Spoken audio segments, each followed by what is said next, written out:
Bonjour les trentenaires, les fiers, ceux qui portent avec engouement cet âge qui nous a longtemps effrayés. Bienvenue chez les fiers trentenaires, votre tout nouveau podcast où l'on parle de la vie, des défis et des moments qui façonnent une trentaine optimiste, épanouie et forte. Je suis Darlène, une trentenaire qui a longtemps attendu de vivre enfin cette tranche d'âge et qui se dit fière d'y être arrivée. Ensemble, nous discutons en toute bienveillance et sans tabou de sujets variés, notamment de l'évolution des relations, qu'elles soient familiales, amoureuses ou amicales, des difficultés quotidiennes, d'indépendance financière, de responsabilité, de charge mentale, de pression sociale et de bien-être. Mais aussi de bien d'autres sujets qui font vibrer notre génération. Si vous aussi avez envie de célébrer cette période intense de la vie et de vous inspirer pour avancer avec confiance, vous êtes au bon endroit. Préparez-vous à embarquer pour une aventure pleine de couleurs, de rires, de découvertes. Les fiers trentenaires, c'est votre nouveau rendez-vous incontournable pour vivre la trentaine à fond.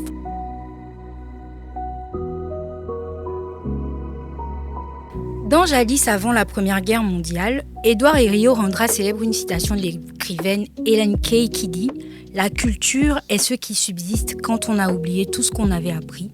Devenue après plusieurs réécritures, la culture est ce qu'il nous reste quand on a tout oublié. » La leçon de cet aphorisme, c'est qu'avant de tout oublier, il faut avoir beaucoup appris et que la culture, loin d'être une addition de connaissances, est dans la conscience qui naît de leur assimilation. Je m'amuse d'ailleurs souvent à charrier les personnes que je forme en leur ressortant cette citation quand ils ne parviennent pas à répondre à une question dont je leur ai donné la solution plus tôt. La culture, c'est ce que l'on sait aujourd'hui encore parce qu'on le savait déjà hier. D'aucuns disent que l'intelligence, le talent et quelques connaissances ou aptitudes peuvent se transmettre d'un père à son fils, sans que le premier ait dit quoi que ce soit à son enfant. Et quand je dis d'un père à son fils, je pense bien évidemment aussi à la relation entre une mère et son enfant. L'intelligence d'un enfant est d'ailleurs souvent bien due à sa mère. Elle est parfois génétique, elle se transmet donc par le sang de la mère à l'enfant dès sa conception. Mais alors je m'interroge, et si la citation d'Ellen Key cachait une vérité plus profonde? Et si la culture comme l'intelligence était ce qu'on savait aujourd'hui parce que nos pères ou nos mères le savaient déjà? Et si au-delà de ce que l'on apprend, la culture était en réalité ce dont on héritait inconsciemment, le fondement même de qui nous sommes, ce fil invisible qui nous vient du savoir de nos ancêtres, nous relie à nos racines et qui donne un sens à notre parcours. Je n'ai pas envie de m'avancer plus que ça, mais depuis plusieurs années déjà, c'est ainsi que je vois les choses. Du coup, aujourd'hui, nous allons plonger au cœur même de notre héritage, de ce qui nous définit, la culture au sens bien africain du terme, c'est-à-dire la tradition. Et pour explorer cette richesse, j'ai l'immense plaisir de recevoir un ami, mon grand frère célèbre, que dis-je, une star. Et quand je vous dis une star, je suis sérieuse. Une étoile, oui messieurs, une étoile, oui mesdames. C'est une personne dont je dévorais déjà les œuvres alors que j'étais encore au lycée. Un rappeur, un poète, un slameur, lyriciste, homme de médias, chroniqueur radio, un artiste aux multiples facettes qui a su lier la modernité de son art à la profondeur de ses racines. C'est un des rares hommes dont je sais qu'il est capable de faire son arbre généalogique jusqu'au premier chant du coq. Un jeune avec de vieux démons qui ne se retient jamais de valoriser les croyances de nos ancêtres, leurs rites, leur histoire, leur langue. Et lorsqu'il n'est pas assis parmi les vieux pour apprendre ou pour prendre des cours de harpe sacrée, il aide les jeunes acteurs culturels à se déployer. Il a d'ailleurs participé à la traduction de la partie fond du calendrier de la Guissire 2024, un projet qui nous tient tous les deux à cœur. Je pourrais parler tout l'après-midi de ses réalisations, tant il en a, mais bon, je vais laisser quelques cases vides pour qu'il se présente lui-même. Ensemble, nous allons parler de spiritualité africaine, de la manière dont cet héritage ancestral l'influence lui, m'influence moi et influence qui nous sommes. Bref, pour cet épisode, je suis avec un fils d'Engong, l'olivier perché sur la colline, et l'Ourouzam, que vous connaissez tous sous le nom de Sirokos. Alors, bienvenue mon frère Star. Thomas Mundu Tumazwa Matolomazomo. Présent. Ça fait plaisir d'être là. Après ça, est-ce qu'on est encore obligé de continuer le podcast? Tu as déjà tout dit. Non, c'est un plaisir d'être avec toi, tu le sais. Oui. Tu sais comment on se retrouve et tu sais quelle est l'ambiance qu'on a, toi et moi, quand il faut travailler. Donc, ouais, non, c'est chaleureux. Merci beaucoup. Ça a été vraiment compliqué de se retrouver, surtout que tu étais en mode, non, tu sais qu'on doit parler d'un sujet important, donc on prend le temps, on fait les choses bien. En fait, à la base, on devait se retrouver un dimanche, je me rappelle, et c'était le jour qui m'allait vraiment parce que... tu ne bosses pas? Non seulement je ne bosse pas, mais c'est le jour d'une fête. Ah, Quand on dit je sème le vent, je tire l'éléphant, ce jour est un dimanche que les oreilles écoutent, qu'elles écoutent le mvet. Donc c'est un mantra, enfin on peut appeler ça un mantra chez les conteurs de mvet. Donc c'est le dimanche, le jour de mvet. Maintenant c'est bien qu'on soit au 13e épisode. Parce que là aussi, tu vois, Dieu, la nature et les ancêtres ne font pas les choses n'importe comment. De manière Parce que justement, Ngonzor, que tu mentionnais dans ton intro, qui est le pays des immortels chez les fans, donc dans les Milans Mimvet, dans les épopées Mvet, contient 13 cités. Ouais, donc il y a 13 cités à Ngon et 4 clans. Donc, heureusement donc que j'ai annulé l'épisode qui devait venir juste avant parce que à la base j'avais planifié que on est 14 épisodes pour la saison, mais avec toutes les difficultés qu'on a eues, je me suis dit on va clôturer là et on va clôturer de la meilleure façon. C'est bien qu'on soit au 13e, pas de souci. Et du coup, comment tu vas, Sirocos? Je vais très bien, merci. Par la grâce de Dieu, je vais très très très bien. C'est vrai que je suis un peu... j'ai un calendrier, je suis tiraillé entre mon boulot, ma propre carrière, la carrière de 241, qui est un peu de retour sur la scène. Oui, bien sûr, on a vu ça. Et ma vie personnelle, donc ma vie d'être humain, donc voilà. Mais sinon, je trouve toujours le temps pour faire les bonnes choses. La preuve, on est là. Ouais. Voilà. En tout cas, alors, tu m'as dit que tu as écouté quelques épisodes de notre podcast. On a une question rituelle pour la première saison, qui est celle de savoir quel âge a notre invité et comment est-ce qu'il le vit. Du coup, Okos a quel âge et comment est-ce qu'il le vit? Alors, Okos est à 38 saisons sèches et autant de saisons de pluie. Et les gens savent, quand on dit 38 saisons sèches, c'est les écans, vraiment dans tout ce qui me veut. C'est comme ça qu'on dit ça. 38 saisons sèches et autant de saisons de pluie. Parce qu'en fait, si tu veux, l'héritage de la modernité a fait en sorte qu'on célèbre ce qu'on appelle des anniversaires. Ce qu'on n'avait pas, nous, dans nos traditions ancestrales. Les gens ne naissaient pas un jour, ils naissaient dans des saisons. C'est-à-dire qu'on va dire, lui, là, il est né à la saison de la récolte du cacao, lui, là, il est né à la saison de la récolte des ignames. Donc, c'était ça. Voilà pourquoi il y a une bagarre dans la tradition où on se dit qu'on ne chante pas joyeux anniversaire en langue. Parce que l'anniversaire est une notion qui n'existe pas. Par contre, la naissance, ça existe. Donc, on te souhaite un bon jour de naissance, mais on ne dira pas joyeux anniversaire, des trucs comme ça. Donc, souvent, je vois, on est dans les anniversaires de famille. Tu vois, tu as des parents qui essaient de chanter joyeux anniversaire, genre enfant ou en machin. On dit que, mais non, c'est pas logique. Parce qu'en fait, dans l'ancien temps, on disait que cette dame, elle est née à la saison des récoltes des ignames, ce monsieur est né à la saison des récoltes du coton et tout ça. Donc, 38 saisons sèches et autant de saisons de plus, ce qui fait 38 ans. Ok. Alors, et comment est-ce que tu le vis? Mais merveilleusement bien. On me dit que je ne les fais pas. Oui, déjà, ça veut dire que... tu as le corps économiquement durable. Ça veut dire que je m'entretiens pas mal. En tout cas, je fais des efforts, même si de temps en temps, on sent que c'est plus comme avant. Surtout moi qui suis habitué à beaucoup bouger. Je suis un féru de performance scénique. Donc, mon art, ma musique, mon slam, tout ce que je fais a pour socle la performance. Pour bifurquer un peu dans le rap qu'on fait depuis l'âge de 14 ans. Je disais, j'en ai 38, mais j'ai commencé ça à 14 ans. Donc, vous voyez un peu une vingtaine d'années déjà. Bientôt 25 ans. Il faut célébrer la carrière. Et c'est pas 14 ans, je n'étais pas connu. À 14 ans, 241, on était connus déjà, tu vois.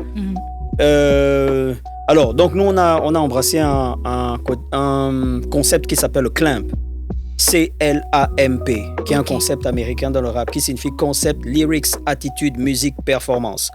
Nous, on est des élèves du CLAMP. Ça veut dire que chaque fois qu'on est sur scène, il faut que quand tu partes de là, tu te dises qu'est-ce 241 ou bien Okos. C'est voilà. Donc, moi, je suis beaucoup performant dans ce que je fais. Mais avec l'âge qui avance, tu te rends compte que, frère, je bouge plus comme quand j'avais 25 ans, des trucs comme ça. Et puis, tu vois que les charges sont de plus en plus présentes. Tu es père de famille, voilà. Mais je ne les fais pas. Je me sens bien. Je me sens très, très, très bien. Ok. Ouais. Et du coup, est-ce que 10 ou 20 saisons sèches et saisons de pluie en arrière, tu t'imaginais être la personne que tu es aujourd'hui? Oui, je m'imaginais même bien plus loin. En fait, j'ai l'impression d'avoir un petit retard entre nous. J'ai vraiment l'impression d'avoir un retard. Alors, il est dû à quoi? Il est dû à l'écosystème dans lequel j'évolue. Je crée moi-même mes opportunités. Je n'attends pas qu'on m'invite ou qu'on les crée pour moi.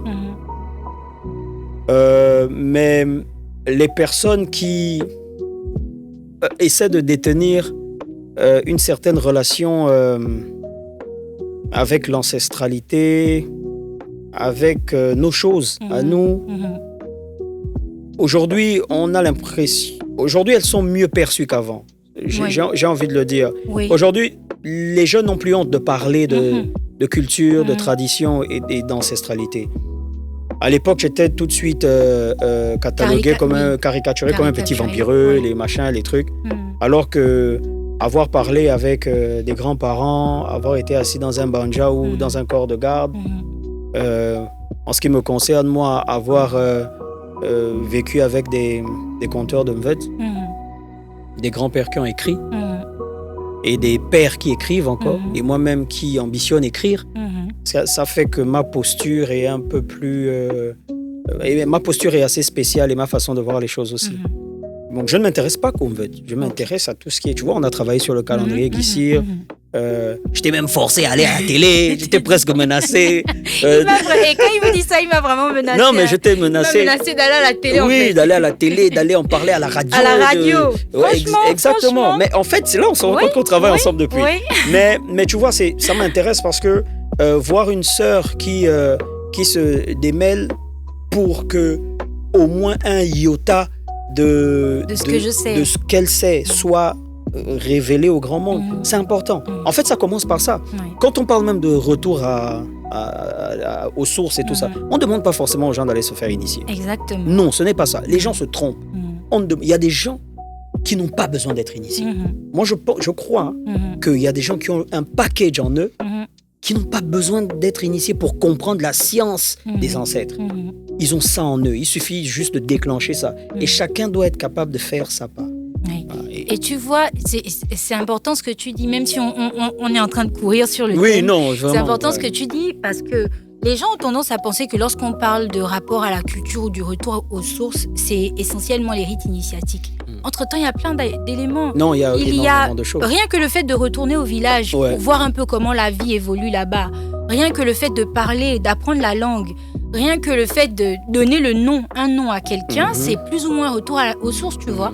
Moi, j'ai mené un combat sur le prénom en langue de chez nous et je me dis, lorsque j'ai présenté ce projet-là à mon entourage jeune comme moi, beaucoup se sont dit, on a déjà un lourd nom, il faut en plus ajouter un prénom dans la langue. Non, c'est pas l'idéal. On se modernise de plus en plus dans le choix des prénoms de nos enfants. Entre-temps, retour aux sources, c'est un élément comme celui-là. Exactement. C'est vrai, beaucoup diront que à l'époque de nos grands-parents ou de nos ancêtres, il n'y avait pas forcément des prénoms. Mais on allait raccourcir les noms de famille. Par exemple, je connais quelqu'un qui s'appelle Kumba Kumba. Lui, on l'appelle Kokoy. C'est son prénom en langue, Kokoy. Moi, ma grand-mère s'appelle Bagafou, comme moi, on va l'appeler Yafou. C'est son prénom en langue. Et donc, les gens qui vont te dire que non, il n'y avait pas de prénom en langue à l'époque, ne se sont pas renseignés. Parce qu'ils n'ont pas fait l'effort de faire le retour aux sources, en fait. Et ils se limitent, quand on dit retour aux sources, à ne parler que de rites initiatiques, etc. En temps, il y a tellement de choses. Il y a la bouffe, il y a le vestimentaire, il y a les coiffures, il y a la langue, les noms, exactement. etc. Et tout ce package-là fait justement ce retour aux sources. Donc, pour revenir, il y a 10 ans, oui, je savais, mais je crois que je suis en retard, honnêtement, parce que j'aurais pu faire de plus grandes choses. Après, chacun avance à son rythme. Mais il y a des choses que je regarde et je me dis, Ça, et pourtant, moi, je peux le faire. Ça, et pourtant, telle conférence, je peux l'amener. Tel séminaire, je peux faire ça. Je peux voyager, faire des trucs, mais bon, allez, on ne va pas regretter, parce qu'on ne vit pas avec les regrets. Donc, il y a 10 ans, oui, je crois que je sais que j'aurais été... En fait, je sais que j'aurais été celui que je suis depuis très longtemps. Et du coup, si je comprends bien, si tu es en retard, est-ce que c'est par rapport aux autres ou par rapport à un plan que tu avais fait dans ton esprit? Par rapport à un plan que j'avais fait dans mon esprit. À la base, moi, je vais te dire, et c'est bien qu'on ait cette conversation, moi, je me suis toujours défini comme un poète qui fait du rap. J'ai une relation particulière avec l'oralité. J'aime l'oralité. Parce que, de base, j'aime parler. Ensuite, ma tradition est dite orale. Le premier monde dans lequel je suis né, en parlant de l'Afrique, contient des traditions dites orales. Comme je le disais dans un programme précédent, parler, c'est ce qu'on sait faire le mieux. Comme mourir et renaître. Ça aussi, on sait faire ça. La résurrection, hein. Nous, là, on sait faire ça. On part, on revient. Et on n'a pas fini, on va revenir. Et ça peut se voir dans toutes les familles. Hein. Tu vois, un cousin, il a la même attitude qu'un grand-père qui est parti. Bon, bref. Et en fait, parler, on est tributaire de ça, comme j'aime à le dire. Et je pense que à 38 saisons sèches et autant de saisons de pluie, j'aurais dû déjà avoir produit genre 3 livres, tu vois. Parce que j'aime écrire et les gens me disent « Oui, mais tu es slameur, tu n'as pas encore eu de recueil. » Mais en fait, ça ne veut pas dire que je n'ai pas travaillé pour le slam. Hein. J'ai fait la première émission de slam d'Afrique centrale. J'étais en classe 2 secondes à l'université Omar Bongo. L'université, la radio de l'université qui n'admettait que des animateurs au minimum licence 2. Moi, j'étais en classe de seconde, je venais avec mon gros pantalon du lycée d'État et mon gros sac en tant que rappeur, tout ça, je faisais l'émission de slam. J'ai fait ma compétition de slam qui s'appelle les Playoffs du slam. J'ai travaillé beaucoup pour le slam, comme pour le rap. Mais en fait, je pense que j'aurais dû déjà au moins avoir pondu 2-3 œuvres dans un recueil. Bon, ça, c'est pour mon côté littéraire. Mais sinon, non. Je pense être en retard parce qu'il y a tellement de choses que j'ai envie de faire et que j'aurais dû faire qui sont des choses qui sont très loin du rap. Mais alors là, très loin du rap. Aujourd'hui, on commence un peu à me détacher malgré moi de cette casquette de rappeur parce que j'ai une casquette d'homme de médias. J'ai de plus en plus grande dans la casquette. Ouais, j'ai à tout casser 15 ans de métier de radio. J'ai commencé en seconde. Je suis maintenant à la télé aussi. Mais j'aurais fait, je pense que c'est par rapport à moi-même, pas par rapport aux autres. Il y a beaucoup de choses que j'aurais voulu faire, mais il n'est pas trop tard. Sauf que, n'as pas fini ta vie. Hein. Voilà, quand j'analyse les trucs, je me dis, ça aurait été bien. Mais bon, Dieu lui-même, il sait pourquoi ça n'a pas été fait à ce moment-là. Ok, bon, alors, j'ai parlé un peu de toi durant l'introduction. Tu nous as fait un petit récap de la personne que tu es, mais j'aimerais savoir, en dehors de l'artiste, en dehors du poète, en dehors du coach en prestations scéniques, en dehors de l'homme des médias, etc., Sirocco, c'est qui? Quel genre d'enfant il était? Quel genre d'adolescent il était? Thomas Fumundu mon vrai nom. Ouais, c'est ça. Bien fier, maman. Et quel genre d'enfant j'étais? J'étais un enfant très timide quand j'étais petit. J'étais un enfant très timide au point où mon petit frère, celui qui me suit, qui s'appelle Doransoum, et je salue au passage, faisait des pompes avec les poings pendant que moi je faisais des pompes sur les pommes. Avec les mains. Donc on disait que mon petit frère était plus fort que moi quand j'étais petit et tout ça. J'étais beaucoup plongé dans les livres aussi. Je lisais beaucoup. Chose que je fais toujours, peut-être moins qu'avant à cause de l'emploi du temps de travail et tout ça.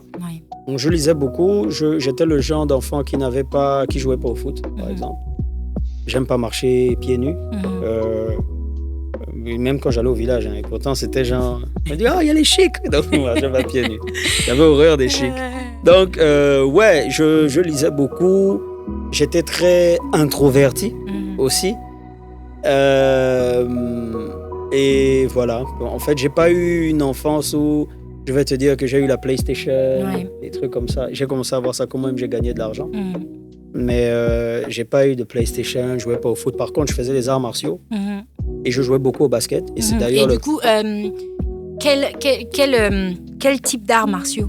Alors, le grand-père de mon père, Feu Maître Alban Elandon, est celui qui a emmené le Kwankido au Gabon. Fils de Tirandon Doutoum, donc mon grand-père, l'un de mes grands-pères. Donc on a commencé quand on était tous petits dans la famille, nous emmenait faire le Kwankido, tout ça. Après, en grandissant, j'ai basculé sur du karaté. Après, j'ai fait l'école du Tanlong, qui est l'école de Feu Maître Patrick Ngemandong, qui est mon Nguyen, comme moi, on est du même clan, qui est un parent aussi. J'ai envie de rire, j'aime trop comment tu prononces les noms. Donc, qui est Nguyen, comme moi, et qui, lui, a fait Viet Vo Dao, qui est un art martial vietnamien traditionnel, donc, que j'ai aussi pratiqué. C'est d'ailleurs le dernier en date que j'ai pratiqué. Et voilà, en fait, j'ai toujours pratiqué, pas pour les compétitions, mais toujours pratiqué pour la connaissance et tout ça. Et donc, ça, c'est vraiment dans mon adolescence. Mais très petit, j'étais un garçon beaucoup premier de la classe aussi. Pour de vrai, hein. Non, mais pour de vrai. C'est pas comme tous les parents que moi, j'étais premier de ma classe. Je connais une go qui chante dans le hip-hop gabonais qui peut confirmer ça. D'accord, en tout cas, il faut lui envoyer le lien. Elle va lui lire son commentaire. D'ailleurs, elle a eu des problèmes avec moi quand on était petit à l'école. Voilà. Mais, donc c'est ça, à part ça, j'étais beaucoup dans mon coin, timide, très timide. Ça, c'est mon enfance, mon adolescence. Comme j'ai connu le rap et j'ai connu beaucoup de choses, j'ai fait ressortir... Et comment ça se fait? Comment on passe du gamin timide au rappeur qui est tout de suite célèbre, tout de suite en face de la foule? En fait, on passe... Avec la dynamique que tu avais déjà à l'époque. On passe du gamin timide au gamin révolté quand ses parents se séparent. Ah, d'accord. Est-ce que tu vois? Ça, j'ai jamais parlé de ça dans un programme. Mes parents se séparent en 99-2000. J'étais de passage en 6e. Je comprenais pas. Moi, j'avais une idée de l'amour qui est idyllique. Ma mère aime mon père aime ma mère, et ça se passe comme ça. J'avais pas compris, mais pourquoi papa il doit avoir des enfants? Et pourtant mes grands-pères, leurs enfants ne sont pas tous même mère. De la même mère. Et moi je comprenais pas. C'est une réalité pour moi qui était. J'avais une vision idyllique. En fait, tu es né, tu as trouvé ça comme ça. J'ai trouvé ça comme ça. Je me suis dit, se sont arrangés. Bon, tel tonton, sa mère, c'est elle. Mais ce sont toutes mes grands-mères. Mais bon, voilà. Et puis, quand mes parents se séparent, j'ai un déclic. Je suis l'aîné de ma mère, le premier garçon de mon père. Mon père est l'aîné de son père. Donc moi, je suis l'aîné de mon père. Je suis un aîné, fils d'aîné. Donc ma charge, mon sacerdoce est lourd à porter. Donc quand mes parents se séparent, il y a un truc qui s'allume dans mon esprit. Je me dis que c'est une injustice. Pourquoi on laisse ma mère? C'est-à-dire que je ne comprends pas. Moi, ma mère, c'est... je la salue au passage. Et d'ailleurs, elle ne s'est plus jamais remariée. Elle n'a plus jamais eu de relation après mon père. Moi, c'est une injustice. Je me dis, mais pourquoi? Il faut que je parle de ça. Mais comme je ne peux pas parler à mon père parce que le gars me fait peur, il est encore tout jeune, il peut me baffler. Comme tous les pères africains. Et puis mon père, c'est comme on dit en anglais, the hardest dude ever born. Le gars, il était tellement dur. Aujourd'hui, c'est mon pote de la mort, tu vois. Mais il était tellement dur que même sa façon de faire les choses, c'est tu me mets contre le mur, tu me dis c'est ça ou c'est pas ça. Comme nous-mêmes, on aimait dire dans 241. C'est ça ou c'est pas ça. Et tu es obligé de dire bon papa, c'est ça. Tu vas faire quoi? Et j'ai eu un ras-le-bol. J'ai eu envie de parler. Je commençais à écrire ma colère, commençais à écrire ma déception, de voir ma mère pleurer. J'ai grandi dans la haisse. Ouais, de voir ma mère pleurer. Pourquoi ma mère, elle pleure? Pourquoi ma mère, elle va demander les bons chez un boutiquier alors que mon père, il a du gain, machin, tu vois? Donc j'ai commencé à écrire ça. Tu es à la maison, il n'y a plus le riz. Et puis on dit qu'on a envoyé le message, on lui a dit qu'il n'y a plus le riz, il a dit débrouillez-vous. Bon, ça c'est vrai, c'est ça qui nous revenait. En tout cas, les rappeurs, vous aimez trop changer les choses. Non, c'est ça qui nous revenait comme expérience. Et donc je disais que non, machin, donc j'ai commencé à écrire ça. Et puis, ton papa, il a une nouvelle, il te présente sa nouvelle maman. Et puis toi, ça passe pas avec elle. Tu vois, elle m'aime pas, cette meuf. Tu vois un peu? Alors qu'elle m'aime de fou. Moi, je l'aime de fou malade, tu vois, aujourd'hui. Mais c'est un peu cette adolescence-là. Et quand j'arrive donc à IAI dans le 5e arrondissement, je rencontre mon meilleur ami, Énigmatique, qui aime tout comme moi. Ça veut dire qu'il aime le dessin, il aime les mangas, il aime Dragon Ball, il aime le basket. tout ce que j'aime dans ma vie. Tu vois. Et c'est comme ça qu'on se lie d'amitié en 2000, on est petit. En plus, on est dans le même lycée, de la 6e en terminale, lycée d'État. Et lui, il rappe déjà. Lui, il fait déjà les freestyles, les trucs. Et moi, quand je finis les cours, je vais dans sa classe. J'attends qu'il finisse de rapper, puis on va prendre le bus. Parce que comme ma mère et mon père sont séparés, moi, je suis un gars des PK. Ouais. On vivait au PK7. Donc, quand ils se sont séparés, ma mère, elle allait vivre à Iaï, dans le 5e arrondissement. Et je pense que c'est cette séparation qui a fait naître 241. Voilà. Donc, elle va vivre à Iaï. Et donc, écoute, il faut choisir. Tu vis avec papa, tu vis avec maman, tu ne sais plus. Mais tu sens que maman, elle a l'air plus fragile que papa. Donc, je vais aller vivre avec maman parce que je suis l'aîné. Et puis, voilà. Donc, tu vas là-bas et donc, c'est comme ça, après qu'on passe de justement le garçon timide. C'est une partie de ma vie qui m'a beaucoup bousculé. Parce que, tu vois, tu as tes petits frères qui viennent te dire « Mais on va chez papa, il vient quand ?» Tu as envie de dire que, gars, c'est bad, c'est mort. Tu vois, ils sont plus ensemble. Mais tu vois, ils pleurent ici, ta daronne pleure en cachette dans la chambre, des machins. Et ça te révolte. Ça te révolte. Tu n'es pas assez fort pour aller faire la ncham avec ton père, parce que c'est ton père. Donc, tu vas faire beaucoup de sport, tu fais les arts martiaux, tu te défoules comme tu peux. Tu te défoules, tu imploses déjà. Donc, il te faut trouver un moyen d'exploser sans commettre un dommage collatéral. Donc, tu commences à dire que, mais moi j'aime. Allez, tu commences à faire les tresses. Un jour, ton père vient te voir, il est dans la voiture, tu as déjà les tresses. Et que lui, là, il ne fallait pas qu'on laisse ce gars-là avec sa mère. Et puis un jour, il te voit à la télé dans un concert. Et puis il vient assister à un festival de slam que tu fais avec des Belges au CCF à l'époque, qui est devenu Institut français. Et puis il sent que le gars, là, en fait, il est en train de développer son art. Mais depuis petit, il sait que tu vas finir comme ça. Parce que tu lui as dit que moi, voilà ce qu'on m'a montré dans un rêve. Que moi, je dois parler. Donc, on passe vraiment. J'avais besoin de t'expliquer ça. Oui, non, c'est important. Voilà. Et ça suscite une question. J'ai envie de savoir s'il n'y avait pas la rupture, s'il n'y avait pas eu la rupture, la séparation de papa et maman, est-ce que 241 aurait existé? Non, alors j'ai envie Ou bien tu te serais contenté d'être la groupie, passe-moi l'expression, de ton meilleur ami? Est-ce que j'aurais même connu mon meilleur ami? Est-ce que j'aurais même connu mon meilleur ami? Je ne pense pas. Je ne pense pas que j'aurais connu Énigmatique. C'est quoi l'expression? À toute chose, malheur est bien. Ou un truc bizarre comme ça. Mais bon, j'aurais pas connu Énigmatique. J'aurais certainement pas fait 241. Alors, j'aurais poursuivi peut-être une carrière de littéraire vraiment. Et peut-être qu'à ce moment-là, j'aurais écrit des Mvet aussi. Mais je pense pas que j'aurais eu. Je pense pas qu'il y aurait eu 241. Je ne pense pas qu'il y aurait eu Okos tel que je suis aujourd'hui. Je pense que c'était un passage nécessaire, une expérience nécessaire. Ouais. Ok, en tout cas, merci d'avoir partagé cet aspect de ta vie avec nous. Tu nous dis qu'on a une grosse exclusivité sur ce qui a plus ou moins fait que tu évolues jusque-là. Exactement. Et c'est vrai que c'est un événement malheureux, mais quand on voit la personne entière que ça t'a fait devenir, on a envie de se dire heureusement, en fait. On a vraiment envie de se dire heureusement que ça a eu lieu. Et donc voilà. Enfin bref, donc j'ai proposé que notre échange s'articule autour du thème « La somme de qui nous sommes ». Petit clin d'œil à ta plume de poète. Est-ce que tu as senti le truc? Non, c'est bon. Donc voilà, la somme de qui nous sommes, parce que je sais que l'homme, c'est un tout. Un tout qui se façonne à partir de ce qu'il a reçu de ses parents, que ce soit physiquement ou spirituellement. Et de l'éducation, l'observation, l'environnement immédiat, les croyances. Tout ça, ça influence plus ou moins la personne que l'on devient.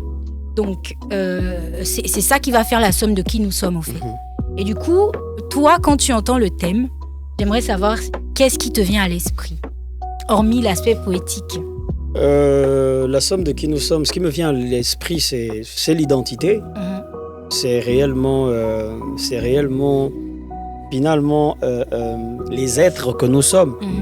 J'ai un psaume préféré dans la Bible, qui est le psaume 82 au verset 6, que je lis depuis que je suis petit et que j'ai d'ailleurs tatoué sur une partie de mon corps, qui dit « J'avais dit que vous êtes tous des dieux, des fils du Très-Haut. » C'est la divinité, c'est le Dieu lui-même qui parle. Parce que Dieu étant un terme générique, Chez nous, on pourrait l'appeler, il a plusieurs noms chez plusieurs nous. Noms, oui. Voilà, de ceux qu'on appelle Zamaye Moboromon, quoi, Rera Nyambie, Nzambe Kana, Nyambi, Nzambi, tout ça. Mais c'est ce que Dieu dit. Alors il dit que j'avais dit que vous êtes tous des dieux, des fils du Très-Haut. Ça me renvoie directement à ça, la somme de qui nous sommes. Il est important de savoir que nous sommes des dieux vivant une expérience d'homme et non pas des hommes cherchant à devenir des dieux. Ok? Donc, ce qu'on vit dans la chair, dans l'armure de chair qu'on porte, nous permet d'avoir sommeil, d'être fâché, d'être triste, d'être en colère, d'avoir envie de se reproduire. Quand on regarde la pyramide de Maslow, les besoins, voilà. Donc ces besoins-là sont guidés par le statut social et par le fait qu'on porte l'armure de chair. À un moment, tu as besoin de reconnaissance, tu as besoin d'être dans un groupe, tu as besoin et tout ça. Donc ça, c'est pour ce que je renvoie à la pyramide de Maslow. Mais la somme de qui nous sommes, c'est ça. C'est en fait revenir à l'état de divinité qu'on a à la base et éviter de penser que nous ne sommes que des hommes. Parce que si tu penses que tu n'es que le fils d'un homme, tu restes un homme. Si tu penses que tu es le fils d'un chien, tu es un chien. Mais si tu penses que tu es le fils avec grand F, donc fille, de Dieu, tu es un Dieu, tu es une déesse. Donc par conséquent, tu te dois d'avoir les méthodes bien appropriées pour retourner à cette identité mystico-divine. Wow. Et cette identité mystico-divine passe par des procédés bien appropriés jusqu'à l'acquisition de l'immortalité dont on parle dans le Vêt. C'est ça. La vie éternelle pour certains, l'immortalité pour les Ekans. Et pour d'ailleurs tous les fils d'Afirikara, tous les fils d'Afrique. Et voilà, l'immortalité. C'est-à-dire qu'on a éclaté le corps d'Osiris dans l'Égypte antique. On éclate le corps d'Osiris. La mission, c'est de ramener le corps d'Osiris et de le replacer. C'est ça le retour finalement aux sources et à l'identité dont on parle. Et c'est ça c'est à ça que me renvoie la somme de qui nous sommes. Ok, bon, avant, et ça tombe bien que tu parles divinité, avant de poser la prochaine question qui va plus ou moins parler de croyance, j'ai envie de préciser que notre grand frère a refusé de recevoir le questionnaire. Donc, en fait, les réponses qu'il va vous donner là, ce sont ces réponses complètement irréfléchies, en fait. Spontanées. C'est spontané. Parce que, comme vous le savez... Donc, excusez-moi si vous voyez, on dirait que je déborde un peu sur des trucs. C'est parce que, voilà, c'est ça. Comme vous le savez, généralement, je prépare un questionnaire, j'envoie le squelette de le protocole, plus ou moins, à l'invité. Sauf que lui, quand je lui ai parlé de protocole, il a dit « Non, laisse ça, on va aller au freestyle. » Donc, voilà. Je suis sûre qu'il ne va pas déborder parce que il a ramené le sujet à un moment là. Bien, je me suis dit, ouais, ça c'est un homme des médias. En tout cas, donc, tu as un rapport particulier à la culture africaine en général, mais plus précisément à la culture Fon. Et quand nous, comme on se disait à l'introduction, quand on voit culture... tout ce qui est lié à la tradition, on a souvent tendance à renvoyer ça aux croyances. Donc, moi, je suis curieuse de savoir en quoi croit Sirocos. Est-ce que, tu l'as dit, Rera Nyambie, Nzambe Kana, Ra, je sais pas moi. La foi de Sirocos se base sur quoi? Il croit en quoi exactement? Non, est-ce que même je crois? Je sais. Ok, d'accord. Est-ce que je crois? Je ne crois pas que je crois. Je crois que je sais. Je sais que je crois. Non, je crois que je sais. Je sais que je sais. Ok. Dieu pour moi, c'est complètement intéressant. Alors, moi, quand j'étais plus jeune, j'ai eu une petite amie qui a été la première à m'offrir une Bible. Ok. Je n'avais pas lu la Bible jusqu'à l'âge de 13 ans. Non, 14 ans, 15 ans. Même quand je commençais, 241 et tout ça. Donc, vu que je parlais beaucoup de Dieu et tout ça, ma copine de l'époque, c'est sûr qu'elle voulait qu'on sauve mon âme. Et je lui ai dit merci pour ça. Ma copine à cette époque, elle m'a offert une Bible un 19 avril, qui est ma date d'anniversaire. Donc, elle est venue m'offrir la Bible. Et c'est comme ça que j'ai commencé à fréquenter des églises dites de réveil. Ça m'a sincèrement plu. Parce que je pouvais lire la Bible. Et je pouvais en faire un parallèle avec ce que j'avais déjà lu, ce que je lisais, ce que je pratiquais dans mes cultures. Donc si vous rencontrez des étudiants gabonais qui étaient à Accra au Ghana, comme moi j'y étais, parce que c'est là-bas où j'ai fait mes études supérieures, ils vous diront que j'étais responsable des voix ténors d'une église qui s'appelle Perez Chapel. World Miracle Church, c'est comme ça qu'elle s'appelait, et aujourd'hui elle porte le nom de Perez Chapel. Et donc quand ils arrivaient à l'église, ils voient que ça c'est pas le rappeur. Moi, tout ce que j'aime, c'est. On sent que ça c'est quoi? Avec les civils et tout ça. Le gars, c'est une star au Gabon. Donc les Ghanéens demandent, mais quel gars? Mais le gars là, c'est un mauvais rappeur gabonais. Mais comment ça il est là à l'église? Donc et les puis gens voilà les chantent et tout ça, et puis il est heureux. Jesus is Lord. Et donc et moi je prends du plaisir à expérimenter. Parce que Dieu, c'est pas une question de croyance. Dieu, c'est une question d'expérimentation. Donc, je ne peux pas me retrouver, par exemple, avec un musulman qui, dans sa foi profonde, croit en Allah, et venir lui dire, dans un processus d'évangélisation, que tu es dans le faux. Je ne suis rien pour lui dire ça. Dieu, c'est une question d'expérimentation. Le gars qui expérimente Bouddha, tu ne peux pas aller lui dire que Bouddha, tu vas aller en enfer parce que tu crois en Bouddha. Ça, là, c'est la première erreur du chrétien. C'est-à-dire, c'est de se mettre lui dans un côté où c'est lui et mettre les autres gens, vous n'êtes rien. C'est une guerre. C'est une guerre. Donc, moi, je trouve que on sait. Alors moi, ce que je sais de la terre sur laquelle je marche, le grand village des hommes dans lequel je me trouve, c'est qu'on ne peut pas nous dire qu'on ne connaît pas Dieu. Il y a tellement de symboles qui nous montre qu'en fait, même si Dieu ressemble à quelqu'un, il te ressemble, il me ressemble. En tout cas, on est fait à son image. À son image, oui. Il y a tellement de symboles. Et en grandissant, on se rend compte que ce qu'on lit dans les textes dits sacrés aujourd'hui font un peu moins notre promotion à nous, les mélanodermes, que d'autres peuples. Alors qu'aujourd'hui, on peut te dire qu'il y a des juifs qui sont noirs. Aujourd'hui, on va te dire que qui peuplait l'Égypte antique? On va remonter jusqu'à là-bas et on va trouver que, ce qu'on appelle les Kamites aujourd'hui, ceux qui ont le teint charbonnier, parce que Kemet, le nom de l'Afrique, c'est fait la noire. Kemet, en Médoune et Terre, donc en hiéroglyphe. J'ai Kemet. Donc, mais on peut remonter. En fait, tu as l'impression que plus tu grandis, plus tu lis, plus tu découvres, plus tu écoutes les anciens, tu te rends compte que, en fait, nous là, donc on veut nous dire que tout ce qui a été fait là, nous on n'était pas dedans. On n'était pas dedans. Donc les mathématiques, la science, la philosophie, patati, patata, non. On n'a rien apporté. Donc on veut juste nous dire que Napoléon, il allait en Égypte pour casser les sphinx, les nez des sphinx, pour pas qu'on se rende compte des nez des sphinx et des statues, parce que c'était des nez épais, représentation même du mélanoderme, du noir. Pour pas qu'on montre que non, les gars là, mais les gars là, ils ont construit les pyramides. Ça, c'est quelle architecture qui permet de construire à cette époque-là de tels monuments. Donc, un moment tu lis, un moment tu grandis, et tu te dis que je crois au Créateur, l'incréé, celui dont je ne suis pas digne de prononcer le nom, qu'on appelle Tareyo chez nous, enfant, et Yo, l'incréé, celui qui est dans tout et tout est dans lui, mais on n'arrive même pas à lui.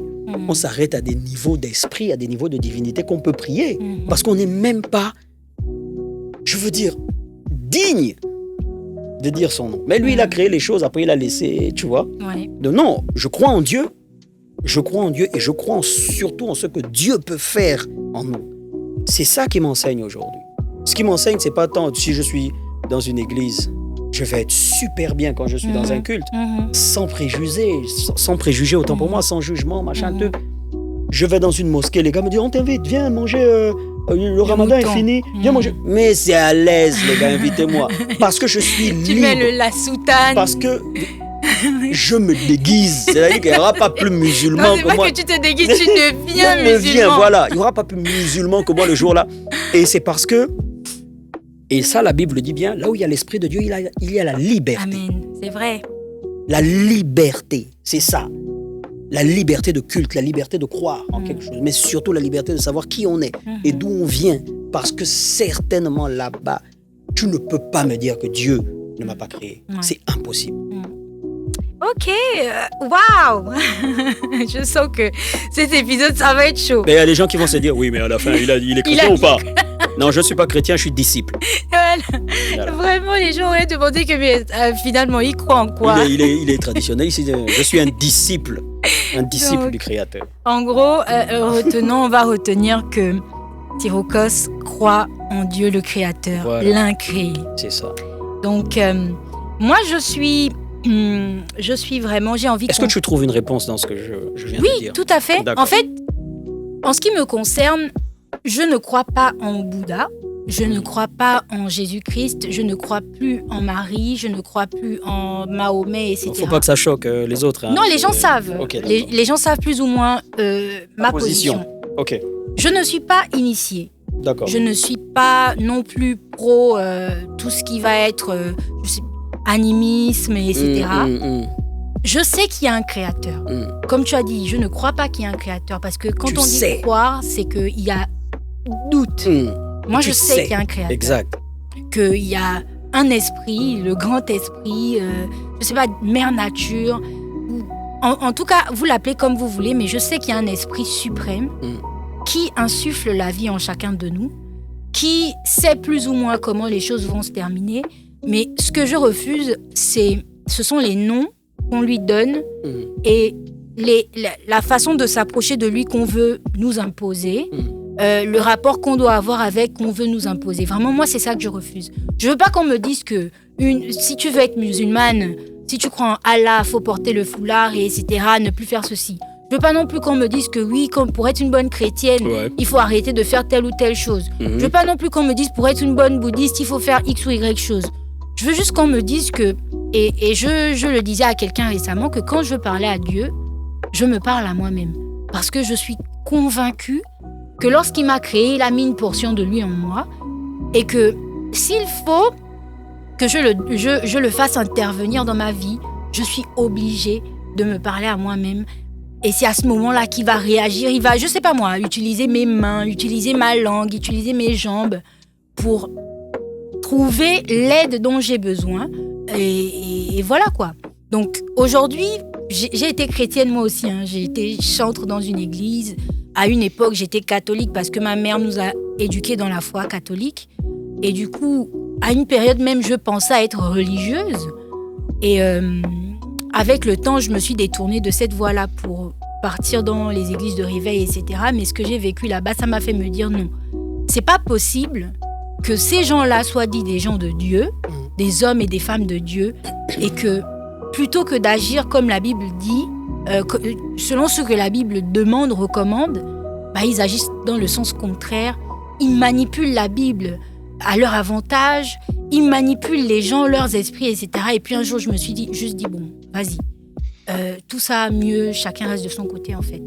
Et j'ai croisé un ancien frère en Christ qui me disait que Dieu et toi, ça va. Moi, je lui ai dit, il m'a jamais quitté, Dieu. Il m'a jamais quitté. Et puis lui, il était en mode, oui, moi, je suis contente que tu aies fait la paix avec lui, etc. Mais tu étais en guerre avec lui. Ah, Seigneur. En tout cas, je le lui ai dit que Dieu ne m'a jamais quitté, mais il n'a pas compris que aujourd'hui, ma croyance, c'est que Dieu repose en moi, Dieu repose en mon fils, Dieu repose en ma mère.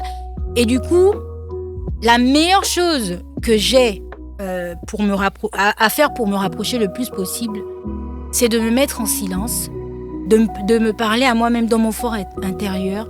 Et puis voilà. Il y a des dimensions qu'il faut atteindre dans la vie. Pour ceux qui... si on ne parle que de Jésus-Christ, pas le Christ. C'est-à-dire que Christ, c'est une dimension. Ouais. C'est une dimension. C'est pas un jeu. Christ, ce n'est pas un jeu. Quand Christ, selon ce qui est écrit dans la Bible, monte et retourne auprès du Père, il dit allez et faites des nations des disciples, pas des chrétiens. Parce qu'on dit que c'est pour la première fois à Antioche, qui est une ville, que le nom chrétien, ça veut dire que les gars passaient et puis les gars se comportent comme le gars qu'on appelait Jésus. Là. Ah, c'est des chrétiens. Lui-même, en tant que Christ, n'a pas dit vous êtes des chrétiens. Il a dit vous êtes des disciples. Ça veut dire qu'il y a une discipline de vie qu'il faut avoir. Il y a un maître et tu es son disciple. Et ce maître-là, il t'enseigne l'amour du prochain. Mais vous pensez qu'on a commencé, on a appris que tu ne tueras point, tu ne voleras point, parce qu'on a lu ça dans un livre. Non, la morale nous a enseigné ça. La divinité en nous avait déjà enseigné qu'en fait, si tu prends un truc qui n'est pas toi, c'est un vol. Notre éducation nous a appris ça bien avant qu'on ne sache que les 10 commandements et les péchés capitaux, et machin. On sait. La morale nous enseigne ça. Maintenant, oui, est-ce qu'il faut atteindre la notion, la dimension christique? Chacun doit l'atteindre. Oui, je suis d'accord. Il y a une dimension christique et une dimension très forte. Il faut travailler pour ça. Ça demande du travail. Mais une fois qu'on met des noms, forcément on se divise. Moi je suis chrétien, moi je suis musulman. Et même parmi les chrétiens, moi je suis chrétien réveillé, chrétien catholique, moi, je suis chrétien catholique, adventiste. Musulman, moi je suis de telle branche de l'islam, moi je suis de telle autre branche de l'islam. Et on se fait la bagarre. Donc, Ok. Et alors, tu nous as dit que tu es un disciple. Quelle place tu accordes aux rites et croyances ancestrales dans ta vie? Je pense que c'est une priorité. Ok. Quand on est jeune, généralement, on suit les traditions que vont nous enseigner notre famille, que ce soit notre père, ou notre mère. On va généralement où l'adulte qui nous encadre va nous emmener. Moi, je t'ai dit tout à l'heure que j'allais à l'église catholique à une période. C'est ma mère qui, depuis ma naissance, m'a baptisée. Et ensuite, elle a tenu à ce que je fasse le catéchisme, etc. Mais c'est pas mauvais. Hein. Oui, c'est pas mauvais. C'est bien d'avoir une éducation, soit religieuse ou spirituelle. Aujourd'hui, on fait la différence, mais c'est pas mauvais du tout. Et du coup, qu'est-ce qui, toi, t'a amené à sortir du cadre de ce que tes parents t'ont appris, enseigné, transmis, pour devenir le disciple que tu es aujourd'hui? Moi, j'ai eu des parents assez particuliers. Alors, mon père ne m'a jamais forcé à aller à l'église. Ma mère non plus. Quand j'ai commencé à aller dans des églises de réveil, mon père me regardait d'un certain œil. Ma mère aussi. Ah, les affaires des églises de réveil. Et pourtant, n'étant pas de super catholique non plus. Mais étant à la maison, tu vois. Donc, moi, je décide de faire mes choses, d'aller à l'église de réveil. Tu veux nous inviter là-bas? Les gens là.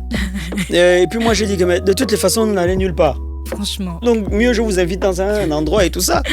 Mais j'étais très intéressé par les religions du livre. Entendant par religion du livre les religions importées.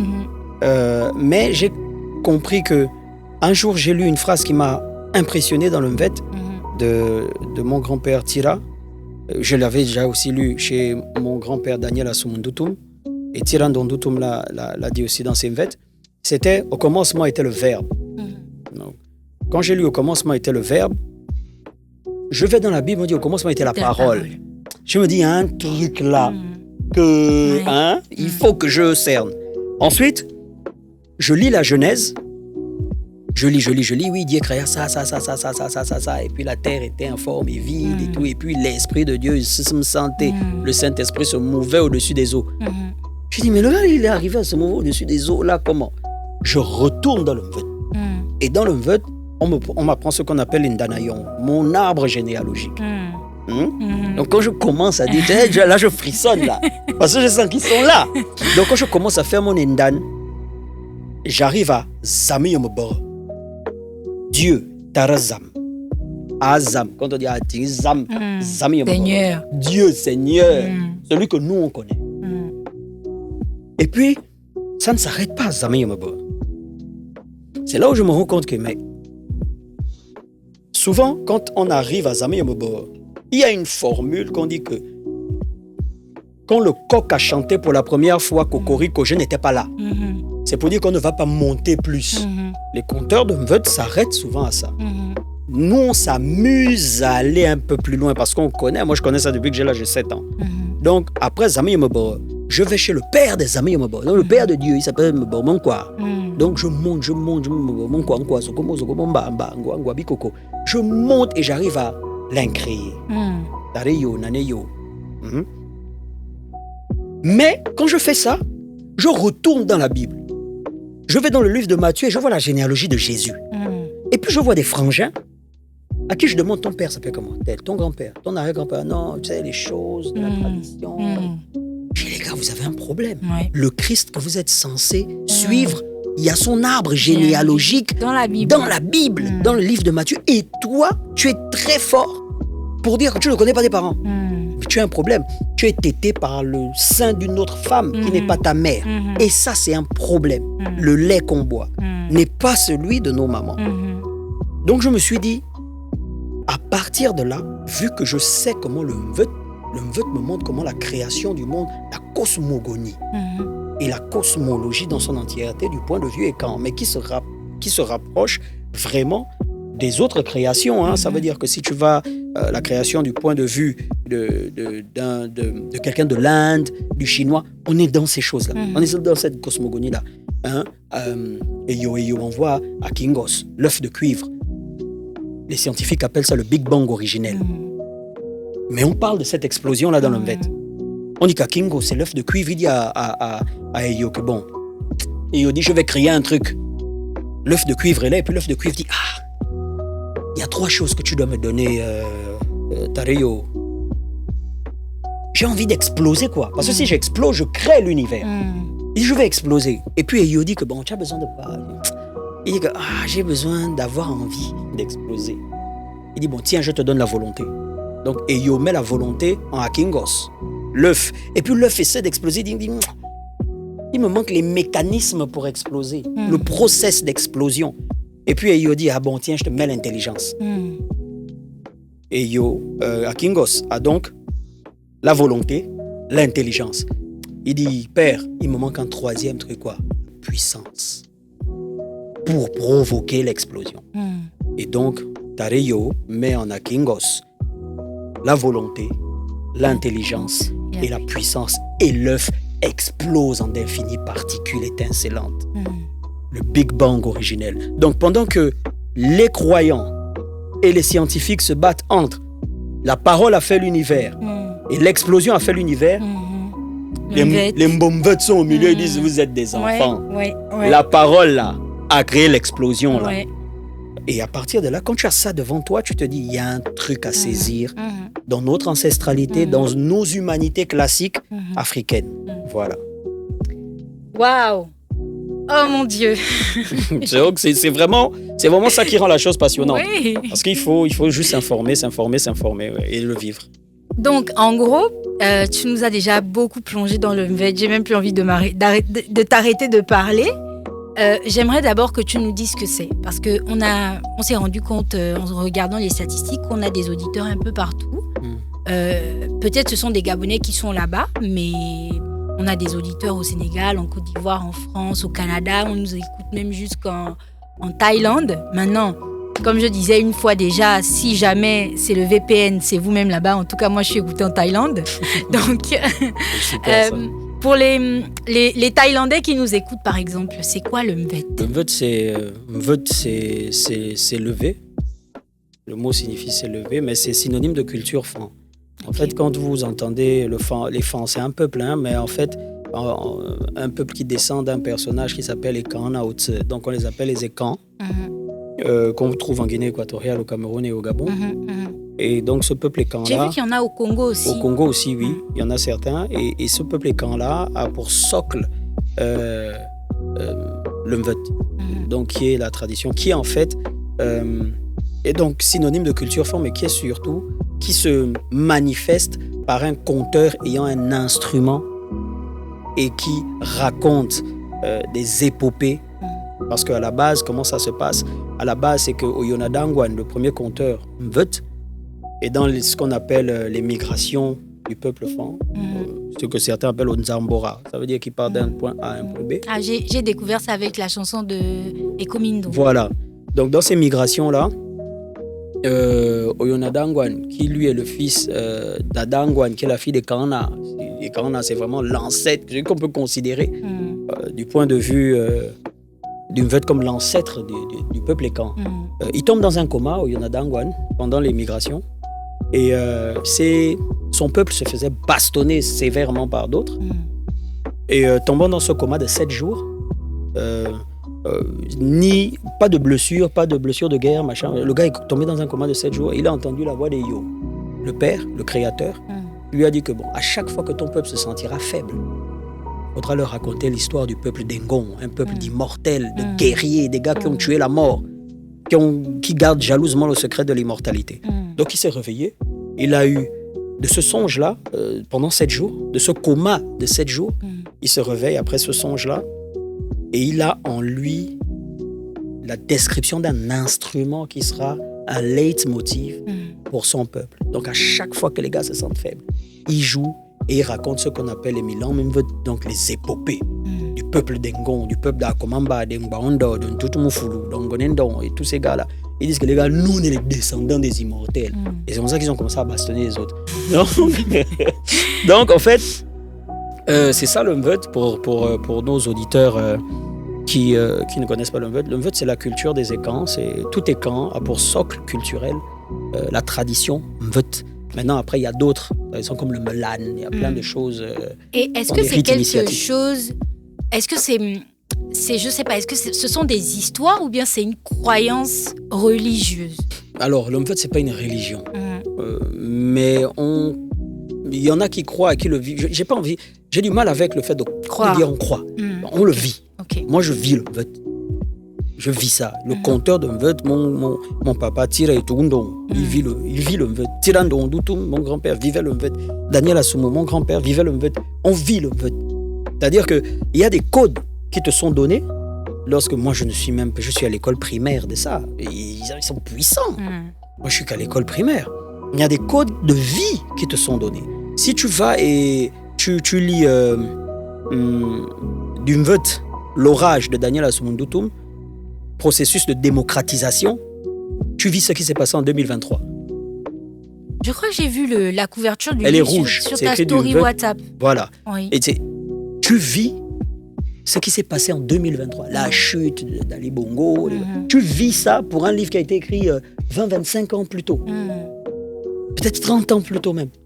Mais tu vis ça dans le Mvut. Donc les épopées te parlent de certaines choses. En tout cas, quand ce qui s'est passé en 2023 s'est passé, on a répondu une partie du livre L'orage de Daniel Asumo Doutoum et on a dit aux gens, regardez, lisez et regardez ce qui se passe. Donc, j'ai du mal à dire qu'on croit, mais on vit ça. On est capable de vivre le Mvut. Patrick Ngemando vivait le Mvut. Il était lui-même l'élève de Tirandon Doutoum. Il vivait le Mvut. Donc, on le vit, on peut le vivre. Et, en dépit des épopées. Est-ce que tu peux nous raconter ta première expérience avec le Mvut? Tu rencontres le Mvut quand? Est-ce que c'est depuis le berceau ou bien à un moment de ta vie? Je vais répéter ce que j'ai dit l'autre fois. C'est pas moi qui ai choisi ça, c'est ça qui m'a choisi. Je nais dans une famille de conteurs, donc de Mvut, et d'écrivains de Mvut. Et quand je suis petit, quand mon grand-père décède, j'ai l'âge de 7 ans. 2 semaines après son décès, il vient dans mon rêve. Mes parents étaient encore ensemble. Il vient dans mon rêve et il me dépose une radio. Il me dit, Salah, voilà ton arme, on va t'écouter. En fait, j'ai eu l'impression que mon grand-père m'a légué plus grand que le Mvut. Oui. Il m'a dit, ça, on va t'écouter. Il est parti. Donc, je me réveille un samedi matin. J'explique ça à mon père et ma mère. Je dis que j'ai vu Pépé dans un rêve. Il est venu me donner une radio. Sans plus. Donc, mon père m'a vu. Ma mère aussi a regardé. Ah, ok. Donc, après, je continue ma vie et tout ça. Sauf qu'un jour, beaucoup plus tard, j'étais encore étudiant au Ghana. J'aimais déjà beaucoup le Mvut, parce que je parlais déjà de Mvut dans 241. Mais un jour, je suis à Kingele, donc chez ma grand-mère, parce que comme je te disais, moi, j'ai vécu au PK7. Mes grands-parents vivaient à Kingele, donc j'étais entre Kingele et le PK7 et tout ça. Donc un jour, je suis à Kingele et j'étais allé au sous-sol, parce qu'on avait un sous-sol. Donc, je suis allé, et mon grand-père avait un espace qu'on appelait le salon du Mvut. Donc, à l'intérieur, il y avait son instrument de Mvut que j'ai aujourd'hui dans mon salon chez moi. L'instrument était cassé. C'est-à-dire que de toutes les choses qui étaient dans ce salon, voir l'instrument cassé, ça m'a déchiré le cœur. J'ai pris l'instrument, j'ai gardé parce que l'instrument de Mvut a 3 calebasses en guise de caisse de résonance. Il y avait deux calebasses cassées, dont les 2 des extrémités, et la centrale était encore en forme, en bon état. Donc j'ai pris l'instrument, je suis allé refaire l'instrument par un diseur de Mvut qui est mon père, qui s'appelle Tira et Tugundon, que je salue, qui est aussi mon Yenguin d'ailleurs. Et donc quand il a refait l'instrument, un jour je dors et l'instrument joue. Seul. Attends, dans ton rêve ou bien il jouait? Non, il jouait. C'est-à-dire que seul, il a joué une quinzaine de secondes, j'étais en train de dormir, parce que je dormais avec l'instrument dans ma chambre. Et je mettais l'instrument à Kingele, chez mon grand-père. Je dormais là-bas et je mettais l'instrument quand je revenais d'Accra pour les concerts au Gabon. Donc je mettais l'instrument dans la chambre. Et puis, mais là, je te dis, alors que bien avant, je parlais déjà d'Umvet, dans 241. Mais je mets l'instrument dans la chambre, donc je dors et j'entends une mélodie de l'instrument qui joue. L'instrument joue. Mais authentique, ce que je te raconte. Ça jouait une quinzaine de secondes. Donc je me suis levé et quand je regarde l'instrument arrête de jouer. Et je prends l'instrument, je joue la même mélodie. Ce qui fait que moi, sur l'instrument Mvet, je ne joue que des mélodies que j'ai entendues. Donc ce n'est pas comparable bien sûr à ce que jouent les mbomvet dans les corps de garde. Mais c'est des mélodies que j'ai entendues qui certainement ont un sens, quelque part, tu vois. Mais c'est la première fois que je vois. Et c'est là où j'ai senti que j'avais un don, un appel. Un appel particulier en tout cas, avec ça à ma façon, parce qu'il faut que les choses évoluent aussi. Donc peut-être que c'est vraiment ma façon à moi de compter le Mvet, c'est via le hip-hop, via le slam, via tout ce que je fais. Ouais. C'est un peu ça. Et est-ce que tu as appris à jouer de l'instrument en question? Non. Ou bien, non. Ça t'est venu comme ça? Et quand tu joues, ça sonne bien? Oui. Alors là, c'est spirituel. Ça sonne bien, mais ce que je dis, je répète, parce que pour les gens qui nous écoutent, les gars qui maîtrisent l'instrument là, c'est des mbomvet, c'est des conteurs de Mvet. Moi, je ne suis pas un conteur de Mvet. En tout cas, pas au sens traditionnel du terme. Si on veut faire évoluer le Mvet, comme on est passé de l'écriture, de l'oralité à l'écriture, c'était une certaine évolution, bien que c'était un viol pour nos anciens à l'époque. Mais par rapport à ce que je fais, oui, je me considère comme ça, mais je ne suis pas mbomvet, je suis un fils du Mvet, parce que j'en maîtrise la philosophie, et voilà quoi. Et du coup, est-ce que tu crois que les récits du Mvet et la discipline que ça représente a fait de toi la personne, le Sirocos qu'on connaît? Absolument. Dis-nous en plus comment, quel a été l'impact sur ta vie? Je crois que déjà la maîtrise de la création, la maîtrise de la divinité. Le rapport à la divinité, par rapport à la divinité, par rapport à la cosmogonie, par rapport à l'esprit, à l'état d'esprit même de celui que je peux être. Il y a des gens qui disent une histoire forte permet d'avoir une culture forte et une culture forte permet d'avoir une économie forte. Du moment où on n'est pas convaincu de la force de notre histoire, notre culture devient du folklore. Ça veut dire que on va appeler les groupes traditionnels là, venez danser à la fête. Tu vois? L'essence derrière, on l'a perdue. On la connaît pas. On ne la connaît pas. Parce qu'on ne connaît pas notre histoire. Et parce que cette histoire qu'on ne connaît pas n'a pas fait naître cette culture qui devient étrangère finalement, alors qu'elle nous appartient. Oui, ça fait de moi déjà le garçon fort que je suis. Parce que les gens ont l'habitude de dire que vous les fans, toujours les fans. Mais je te dis que vraiment... Le garçon fort est fier, parce que les fans avaient la fierté. Maman, parfois même ils sont fiers, ils ne savent même pas d'où ça vient, mais ça vient de loin, maman. Très loin. Ça vient de très, très, très loin. Donc oui, je pense que ça a forgé beaucoup mon caractère. Mais voilà, aujourd'hui, je mets un peu d'eau dans mon vin parce que les gens pensent que... Parce que du côté de ma mère, je suis gallois. Oui, ça je sais. Et les gens pensent que je cache mon côté gallois, alors que non, je cache pas mon côté gallois. Mais mon côté fan par la tradition et par l'amour du Mvet et de tout ce que ça comporte m'a révélé un peu plus au plus grand nombre. Voilà. Après, tu nous as dit à l'entame, lorsque tu as parlé de la création du 241, que tu mettais beaucoup de Mvet à l'époque déjà dans tes textes, etc.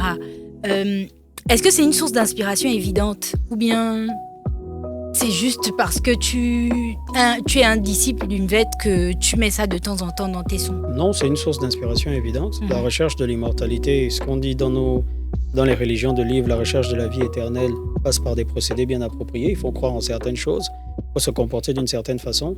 Non, c'est une source d'inspiration évidente parce qu'il était important pour moi de puiser dans ce que je suis. Parce qu'on a fait un rap à l'époque, on avait des grands frères comme Mauvaise Haleine où les gens se disaient que c'est parce que ce sont les petits de Mauvaise Haleine qui parlent de ça. Moi, je suis un Obélix de la chose. Je suis tombé dedans quand je suis tombé dans la marmite depuis petit. Oui. Non, c'était une évidence. En fait, pour moi, c'était je rappe ce que je sais. Je rappe ce que je suis aussi. Et surtout, tu vois, j'aime bien la formule. Je rappe ce que je suis. Et ce que je suis, c'est un petit fan d'un pays d'Afrique centrale qui s'appelle le Gabon, qui a des grands-pères et des pères qui ont écrit l'Homme-Vête, qui lui-même est amoureux. C'est même pas que je suis amoureux de ça, tu vois, et qui est amoureux aussi des autres traditions de son pays. En grandissant, j'ai essayé de comprendre c'est quoi le Ndjobi, c'est le Djembé, le Bwiti. Mais c'est merveilleux tout ça. Et comme je le disais, et comme on l'a dit à l'entame, je ne suis pas en train de dire aux gens qu'allez-y vous faire initier. Je ne dis pas ça. Mais je dis qu'il faut connaître. Parce que quand on se retrouve, le monde est un grand village. Et quand on se retrouve quelque part, il faut certains symboles qui... Parce que quand on est aux États-Unis, on n'est pas Guissir et Fan. On est Gabonais. On est Gabonais. Ou bien Africain d'abord. Moi, je dois comprendre pourquoi ton tatouage, pourquoi tu portes la plume rouge, pourquoi. Je dois être capable d'expliquer ça aux autres, tu vois. Et non, c'était une inspiration évidente. Ok, moi, je souhaiterais que tu me parles de ton héros du Mvet préféré. Hey! Et pourquoi est-ce que c'est ton préféré? Déjà, tu nous parles de lui. C'est quoi son histoire? Il fait quoi dans le Mvet et tout? Ouais. Pourquoi est-ce que c'est lui que tu préfères devant d'autres personnes, par exemple? Le Mvet, c'est 13 cités et 4 clans. 13 cités, 4 clans. Dans le Mvet, on a le clan Mba, Ndon, Meyemongo et le dernier clan qui est dit le plus négligé alors qu'en fait c'est le clan qui crée le Mvet. Donc c'est le clan d'où sort Oyonadangwan, le clan de la lyre, qui est le clan de Komekan, la fille des Kana. Donc c'est elle qui a accouché le premier conteur de Mvet. On va laisser ce clan-là de côté. Les 3 clans principaux, y a donc une assertion à Ngon qui dit Mba a engendré le roc. Le clan Mba a engendré le roc. Ndon a engendré le fer. Meyemongo a engendré la gangue. Mon deuxième album s'appelle De la gangue au marteau. Voilà. Je suis une grande fan. Voilà. Et la gangue, c'était ce clan-là à l'intérieur duquel il n'y avait pas de valeureux guerriers. Parce que dans les 2 premiers clans, dans les clans précités, donc Mba et Ndon, on trouvait des guerriers. On trouvait des Akomamba, des Ngbondo, Ngungberos, Ngonendon et tous les autres. Et à chaque fois que les gars à Ngon étaient là, ils disaient que mais Yemongo, il n'y a pas de gens chez vous. Qu'est-ce qui se passe? C'est un clan de femmes. Il n'y a personne qui est fort là-bas. Donc un jour, naît dans ce clan Ntoutoumoufoulou. Ntoutoumoufoulou, qu'on appelle Okos Mfoulou. Ntoutoumoufoulou, qui est le chef adjoint de la sécurité des Ngon. Ntoutoumoufoulou, qui est l'assouplisseur de roc et ramollisseur de métaux. Donc quand il naît, il arrive à Ngon en grandissant, tout ça, il grandit en intelligence, en force et tout ça. Vraiment avec un courroux, une colère. Donc on lui dit que, ici à Ngon, on dit que Mba a engendré le roc, Ndo a engendré le fer, et Meyemongo a engendré la gangue. Il a dit, bon, mais chez moi, la gangue. Attendez, il s'est battu contre tout le monde. Il s'est battu contre le clan Mba, battu contre le clan Ndo, il s'est battu. Mais ni vainqueur ni vaincu, parce qu'il se bat quand même contre les membres de sa famille. On dit à Ngon qu'il a brisé l'assertion selon laquelle Mba a engendré le roc, Ndo a engendré le fer et Meyemongo a engendré la gangue. Pour dire Mba a engendré le roc, Ndo a engendré le fer, Meyemongo a engendré les marteaux. Pour briser le roc et assouplir le fer. C'est une assertion très provocatrice. Mais Ntoutoumoufoulou a porté ça sur lui. C'est mon personnage préféré. Et d'ailleurs, parce que son petit nom, c'est Okos Mfoulou. Parce que lorsque je te parlais de tout ce qui est séparation de mes parents au début du truc, tu sais, nous, on a, dans notre famille africaine, on a souvent des façons très dures de parler des enfants. De parler aux enfants aussi. Aux enfants aussi et à leur mère. Et moi, j'ai vu, en grandissant, genre des membres de ma famille paternelle. Ouais, qui avaient dit des trucs pas très bien sur ma mère. Oh, mais ça c'est tenté. Mais comment elle veut dire ça? On se voyait là dans les fêtes, elle faisait les bises. Et puis maintenant, les parents ne sont plus là. Non, on est maintenant les bâtards. Tu vois, là. Des trucs comme ça, tu vois. Et en lisant le Mveut, le personnage de Ntutu Mufulu m'a accroché. Yebe Monebo. C'est comme ça qu'on appelle. Et c'est comme ça, c'est un de mes Yebe Monebo. Monebo. Donc c'est comme ça que les gens dans ma famille m'appellent Monebo. Donc Ntutu Mufulu. Okos. Et c'est en fait, ce personnage-là m'a ressemblé parce que, en fait, on se disait que, la femme là, va. Ouais. Ah, yeah. Avec tes choses. Oui, je vois. Va avec tes choses là, allez-y. Mais de ça là est sorti Okos, Sir Okos, qu'on connaît aujourd'hui. Qui est peut-être, en vérité, après ses grands-pères le plus populaire de ma famille, c'est peut-être moi. Après mes grands-pères qui ont écrit le Mveut, tu vois. Donc finalement, peut-être que le vilain petit canard qu'on ne calculait pas a été... Tu vois, ma vie n'est pas encore finie, bien sûr, mais j'aime tous les membres de ma famille. Je ne peux pas ne pas en parler parce que c'est une partie de moi. Toi. Voilà, je n'en veux à personne aujourd'hui. C'est la somme de qui tu es. Exactement. Donc, c'est vraiment ça. C'est lui mon personnage préféré, Ntutu Mufulu. Oh, et voilà pourquoi mon album, c'est De la gang au marteau.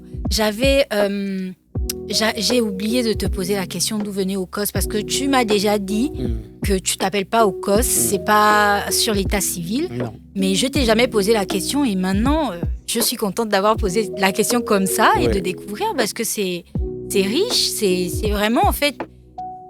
C'est complet, c'est bien expliqué, je comprends mieux déjà le fait que ton histoire soit face à un ricochet ou soit un écho, oui. Voilà, que ton histoire soit un écho à celle du premier Okos, c'est vraiment... Et aussi un hommage à mon grand-père Daniel Assoumou-Ndoum qui a dans son deuxième tome du Mveut écrit L'Orage, qui est l'histoire d'Okosa Kigman. Un gars qui avait un pied chez les mortels, un pied chez les immortels. Il avait des parents dans les deux côtés. Et c'était aussi un hommage à mon grand-père. En fait, tout ça se joignait bien, en fait. Donc, je le porte fièrement parce que c'est un hommage à mon grand-père et c'est un hommage au personnage que je représente. Et donc, je sais que tu as une fille. Oui. Je ne pense pas que tu aies un autre enfant, sinon je serais au courant. Voilà, tu as une fille. Quel est son rapport à tout ça, en fait? Qu'est-ce que tu fais pour la transmission de la tradition? Écoute, pour le moment, elle a 8 ans. Elle fait taekwondo. Elle vit beaucoup plus avec sa maman qu'avec moi. J'imagine. Mais ce qui peut être fait dans ce sens-là pour la femme, et ça me permet à moi de parler de la place de la femme finalement dans tout ce qui est Mveut. C'est à la cuisine ou bien? La place de la femme, c'est à la cuisine dans le Mveut. C'est à la cuisine. C'est à la cuisine parce que la cuisine est une partie importante de la communauté femme. L'homme est au corps de garde, la femme est à la cuisine. Les vraies choses se passent dans ces deux coins-là. Donc je suis d'accord que la place de la femme soit à la cuisine. Mais pas comme on le dit. Voilà, parce que la cuisine, c'est un sanctuaire. On ne rentre pas là-bas n'importe comment. C'est le sanctuaire de la femme. Et c'est pour ça que on verra rarement des hommes entrer en cuisine. Voilà, mais la cuisine, c'est un sanctuaire. Correctement faite. Pour revenir à la femme, et la femme porte les traditions au Gabon. Que ce soit, la femme, c'est la femme qui a la tête de la tradition au Gabon. Donc, au Comécan, à Dangwan, qui donne le premier conteur de Mveut, c'est une femme et elle est tout aussi importante dans le Mveut parce que sans elle, on n'aurait pas eu le Mveut. On n'aurait pas eu Oyonada. Donc ça, c'est les choses qu'on va enseigner à nos enfants, à ma fille, et qu'on doit à nos filles, finalement, de se dire qu'on grandit là, mais tu n'es pas n'importe qui, tu es la fille d'un Dieu. Et donc, tu es une par ricochet, donc tu dois te comporter comme une personne digne. Et qu'est-ce qui, selon toi, fait qu'aujourd'hui, on soit si peu au fait de nos traditions? J'ai failli te répondre directement TikTok. mais je sais les pauvres, ils sont arrivés hier. Je vais me faire tirer dessus. Non, mais TikTok n'est que la représentation de tout ce qui est modernité sans pour autant prise de conscience réellement de notre identité. Je pense qu'on a embrassé beaucoup de choses. Je pense, comme je te disais, on a été nourri à un sein qui n'était pas celui de notre mère.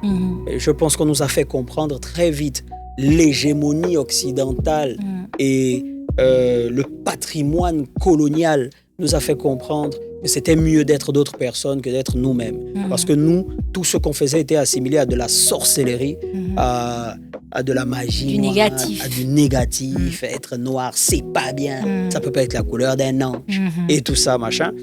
Donc, je pense que c'est parce qu'on nous a, on nous a bercé à ça. Et au risque de me tromper, je crois que c'est Césaire ou Cheranta Diop qui disait « L'émotion est nègre, la raison est Hélène ». Je crois que c'est Aimé Césaire. Et Césaire, l'émotion est nègre. En tout cas, vous nous direz en commentaire. L'émotion est nègre. On est des êtres très émotifs. Qu'on nous fait croire des trucs. Et puis on sent que, oh oui, c'est vraiment... Mais non, mais ils ont raison. Cam, Sem, Japhet. On a dit que Cam, on te maudit, ta descendance sera les esclaves des esclaves de tes frères. Mais voilà pourquoi on était esclaves. C'est Dieu qui avait prévu ça. Non, madame. Non. Donc c'est l'émotion. Je pense qu'on a été facilement influençable. On a vendu nos frères pour des trucs du sel, de l'aromagie, des trucs bizarres. On a été très influençable à une époque. Et je pense qu'il est temps de remettre une génération beaucoup plus forte. Une génération qui retourne dans les corps de garde, dans les temples sacrés, reprendre ce qui est à nous. Il faut faire revenir nos masques. Tu vois, il y a en ce moment un gros mouvement de réappropriation, que nos masques reviennent. C'est important parce que nos masques pleurent à l'étranger. Tu peux entendre pleurer un masque. Tu vas dans un musée, tu entends le masque pleure. Mais c'est pas ici chez moi. Moi, je dois servir à des gens qui sont sur ma terre. Ramenez-moi. Mais ils t'achètent ça à des coûts de millions, des trucs, machin, des milliards même. Mais nos masques pleurent, notre identité pleure, et on a besoin de cajoler tout ça en redevenant qui nous sommes. Et qu'est-ce que tu peux nous proposer pour refaire le pont entre ce que nos ancêtres nous ont légué et les trentenaires que nous sommes aujourd'hui? Les fiers trentenaires, c'est une solution. Là, on est en train de faire un truc incroyable. On parle. Comment a-t-on cessé de parler? Parler, c'est ce qu'on sait faire le mieux. Parlons, parce que c'est dans la parole que la transmission existe. C'est dans la parole que l'héritage se fait. Il faut qu'on parle. Les parents ne parlent plus. On ne mange plus ensemble à table. On est sur les téléphones. On n'a plus d'heures pour le dîner. 20 heures, chacun pose son téléphone. Tu parles avec ton fils. Qu'il ait 2 ans, 3 ans, qu'il dise des bêtises quand il parle. Il faut que tu parles avec lui. Il faut que tu lui dises que quand tu vas à l'école demain, tu es le plus intelligent, tu es le plus beau, tu es la plus belle. Personne ne peut avec toi. Tu peux tout réussir. Il faut qu'on nous dise ça. Et on a tellement... Enfin, on se dit tellement peu, je t'aime. C'est une dinguerie. Papa, oui, je t'aime. Il y a un problème. Il n'y a pas de problème, mec. Tu n'es pas un peu de la jaquette volante? J'ai le droit de t'aimer. Il faut apprendre à dire je t'aime. Nous, vu qu'on est un peu ouvert à beaucoup de choses, nos parents non, parce qu'ils étaient un peu durs et tout ça. Nous, on est ouvert au machin. Dire à ton fils que je t'aime, à ta fille, je t'aime. Tu es le plus beau, tu es la plus belle. Tu es la fille de, tu es le fils de, qui lui est le fils de qui, elle est la fille de. Et tu continues, ils vont dire, tous les noms là, c'est quoi? Ça, ce sont les noms des personnes qui ont permis que tu sois là aujourd'hui. Et faire ce podcast, faire les programmes que nous faisons, parler, mais parlons. Le monde a été créé à partir de ce qu'on est en train de faire là. On parle, on est des créateurs d'univers. Tu vois, ce que tu fais là avec ton podcast, depuis les 12 premiers épisodes, tu crées des univers. Tu mets des gens, tu plonges des gens dans un certain paradigme. Ils doivent se reconnaître. Celui qui est entrepreneur doit se reconnaître quand tu parles d'entrepreneuriat. Celui qui est un amoureux de la culture et de l'ancestralité doit se reconnaître quand tu parles de ça. Mais c'est ça en fait, c'est qu'il faut qu'on se parle moins. On est tous sur les réseaux, on se dit des trucs en commentaire sur Facebook, on se voit moins en live pour échanger et discuter, surtout des questions aussi importantes que celles-là. Je pense que ça, il ne faut pas qu'on cherche de grandes théories. Ce qu'on fait là, c'est ce qui doit être fait. Voilà. Et c'est vrai, tu as souligné, tu as dit plein de choses. Le fait est qu'en famille, on ne se parle plus. Non. Entre amis, on ne se parle quasiment plus. Quelqu'un va poster quelque chose sur ses réseaux sociaux, on va liker, puis on va passer à autre chose. Exactement. Et de la même façon, la transmission se fait de façon orale, parce qu'il n'y a pas de texte, il n'y a rien d'écrit. Quand quelqu'un essaie d'écrire, ça ne nous intéresse même pas plus que ça, parce que notre culture est orale. Donc, le seul moyen aujourd'hui pour nous, ou que nos parents ont, pour transmettre, c'est de nous parler, de nous dire les choses. Exactement. Mais je t'assure que lorsque moi j'ai commencé à faire des recherches sur moi, même ma mère s'est rendue compte que elle ne connaissait pas son arbre généalogique, quoi. Donc, si elle, qui est censée m'enseigner mon arbre généalogique, ne connaît que sur 5 ou 6 générations, qu'est-ce que moi, je pourrais dire à mon fils ? Tu vois un peu. Mon fils, il saura quoi de ce qu'il est ? C'est ça. Si ma mère, censée m'enseigner mon arbre généalogique, n'est pas capable de me l'enseigner. Et tu vois, maintenant qu'on est en train de parler, je comprends mieux mon père. Mon père, il est bruitiste. Lui, tu vas essayer d'avoir des conversations sérieuses avec lui au téléphone. Il va te dire non, viens me voir, viens à la maison. Il faut. Je me rappelle que quand je faisais les recherches pour la Guissir, j'ai essayé de le contacter à plusieurs reprises pour essayer d'avoir des informations sur le côté Vili Lumbu, parce que mon père est Vili Lumbu. Et à chaque fois, il me disait, il faut passer à la maison. Viens à la maison. Si tu veux savoir, viens à la maison. Parce que le mécanisme de transmission se fait oralement et c'est pas au téléphone. Et maintenant que tu me dis ça, je m'en veux pour toutes les fois où je ne suis pas allée l'écouter. Non, il faut. Et si ça doit te demander de prendre un bus pour aller au village, tu prends le bus pour aller au village. C'est loin. Voilà, mais tu es obligé. C'est-à-dire que, regarde par exemple, aujourd'hui, on se plaint de la politique, des machins, mais il n'y a aucune réalité politique qui ne prend pas en compte une réalité métaphysique. Donc il n'y a aucune réalité matérielle qui n'est pas en amont construite dans une réalité immatérielle. Ce n'est pas possible. Donc, le fait que ce soit immatériel permet d'asseoir certaines assises et certaines bases. Voilà pourquoi. C'est parce qu'on ne connaît pas nos traditions, on ne connaît pas nos trucs, qu'on traite le pays comme il est. Ouais. Parce qu'on n'a pas de base. Ouais. Ces gens-là, c'est qui ? Voilà pourquoi vous voyez des pays comme la Chine, si je ne me trompe, qui ont dit par exemple qu'à partir d'aujourd'hui, les influenceurs ne parlent plus n'importe comment, sinon pas les diplômes. C'est l'Australie. Ah non, c'est la Chine. Non, c'est la Chine. C'est la Chine. Par contre, a pris une décision importante, plus de moins de 16 ans sur les réseaux sociaux. Parce que on ne peut pas vous laisser tout dire, n'importe comment. Le principe de la démocratie n'est pas le fait de tout dire. C'est le fait qu'on te laisse parler pour savoir ce que tu penses. C'est le côté pervers de la démocratie. Genre, je parle, je dis. On dit que non, dis, tu es libre, dis. Mais en fait, c'est pas ça. C'est que, gars, moi, je veux écouter ce que tu dis pour savoir qui tu es et comment je peux te prendre. Ouais. Donc, il faut faire attention à ça. Tu vois ? Mais je pense que c'est notre transmission. Quand on va revenir réellement à ça, à se parler, regarde, si toi et moi, tout de suite, on se dit qu'on va prendre un verre, en attendant notre commande, tu seras sur ton téléphone, je serai sur mon téléphone. C'est vrai. Tu vois un peu. Humainement, le contact n'est plus vraiment... Voilà, on dit, mais tu as vu ça ? À la limite, tu vas même me dire, mais regarde ça. Alors qu'on peut parler de choses. C'est vrai. Tu vois ? On peut mettre les téléphones de côté, viens, on parle. Les couples aujourd'hui, pour un oui, pour un non, c'est... Parce qu'on ne parle pas. Oui. On ne parle pas. On a arrêté de parler. On a arrêté de se parler. Et on a arrêté de parler de choses essentielles. Ok. En tout cas, on a fait le tour de mon questionnaire. Par contre, j'ai envie que tu nous dises s'il fallait qu'on ne retienne qu'une histoire, hormis ton héros préféré, s'il fallait qu'on ne retienne qu'une histoire du Mvet, qu'est-ce que tu nous dirais ? Et aussi, s'il fallait qu'on ne retienne qu'une seule chose de tout ce qu'on s'est dit aujourd'hui, si tu peux t'en souvenir, qu'est-ce qu'il faudrait qu'on retienne ? Si on ne pouvait retenir qu'une histoire du Mvet, je pense que ce serait l'histoire de Yonada, de Yonada Ngwan, le premier conteur de Mvet, qui est en fait l'histoire de, comme je disais, c'est un chef de troupe qui mène son peuple dans des migrations, il essaie de sauver la vie, mais c'est surtout l'histoire de sa mère qui nous conduit aujourd'hui à quelque chose de culturel, parce qu'en fait, sa mère a eu des enfants et son grand-père a refusé qu'on aille connaître sa mère intimement dans les autres villages. Il a dit que si vous voulez, vous êtes nas de ma fille, venez à la maison, faites les bébés ici et les enfants ne partent pas. Aujourd'hui, on dit que, par exemple, chez les Fans, je sais que c'est le cas aussi dans d'autres ethnies, si tu n'as pas épousé la mère, l'enfant appartient à la famille de la mère.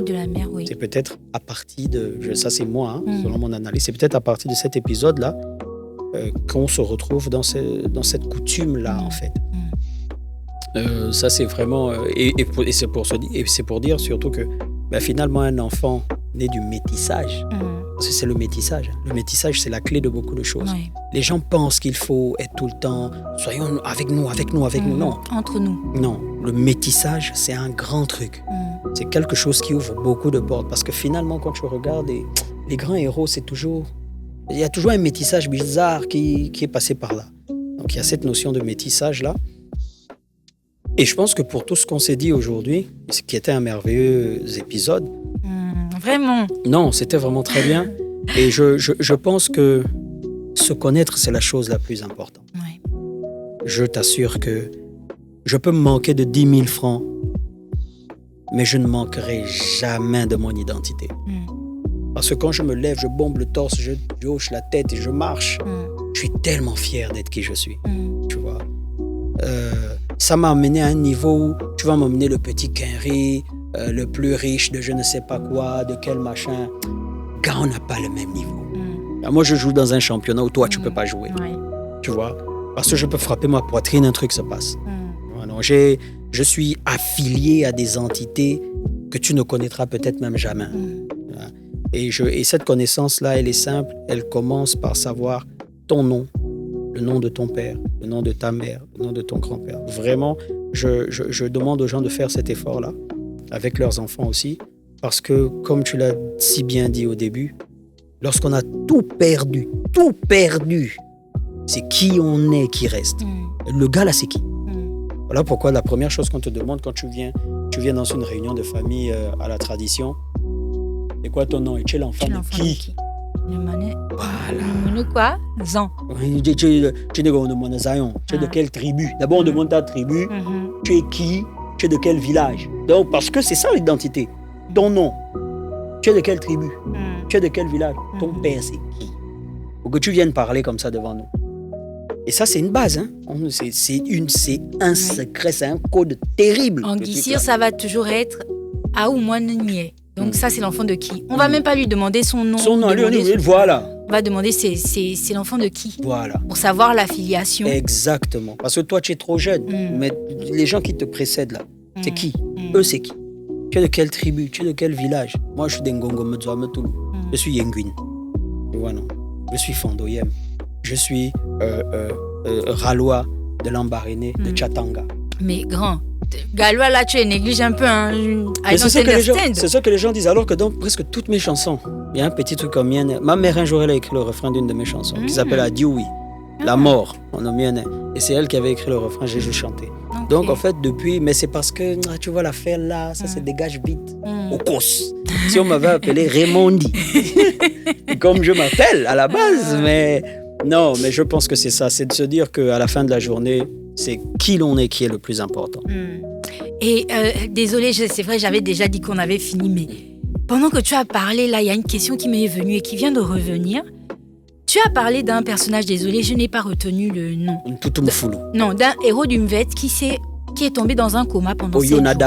Oyonadangwan. Et toi, tu dis avoir reçu l'appel de l'activité que tu fais de par ton grand-père au cours d'un songe. Tu dis aussi que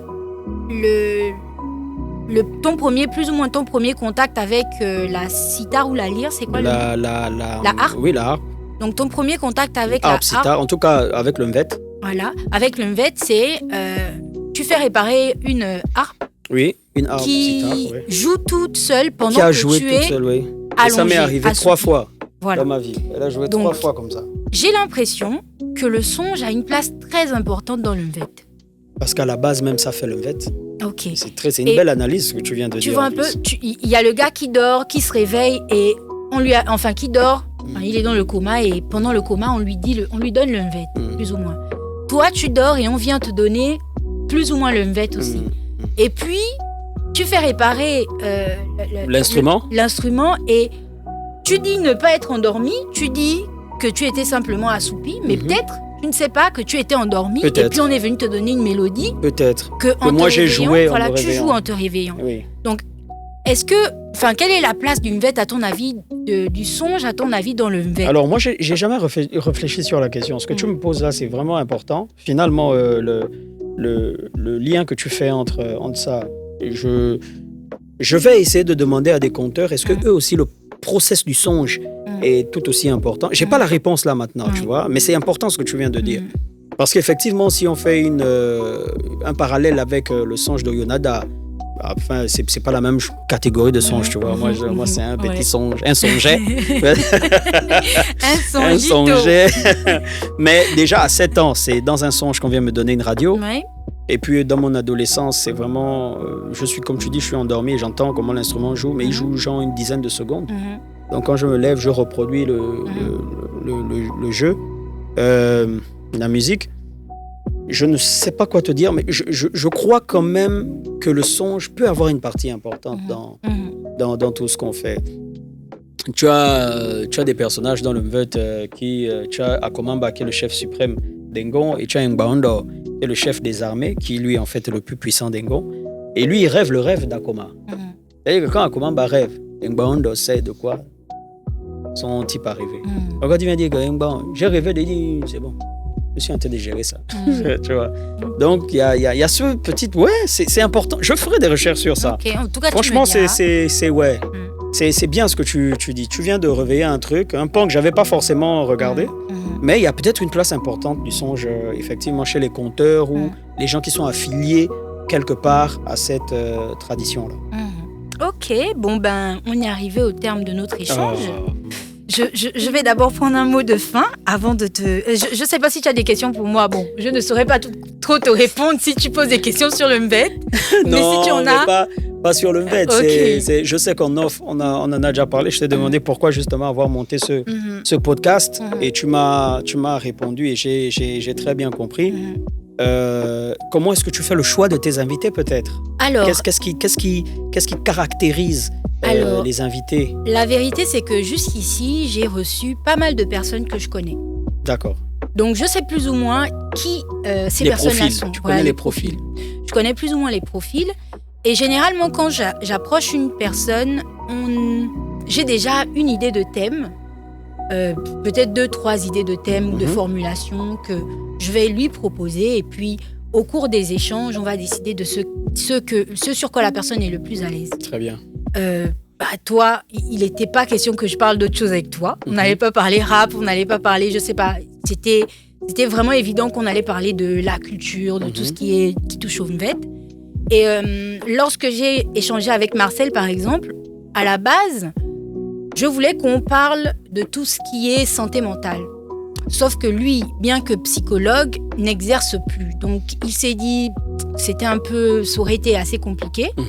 Donc, on s'est dit, on va parler de l'âge et des responsabilités.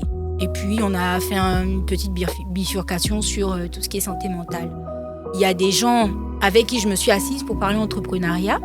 Là, ils ont répondu à des appels à candidature. Donc, je poste un thème et je présente un petit récap de ce dont je veux qu'on parle. Et puis, la personne décide de si elle veut bien venir ou pas.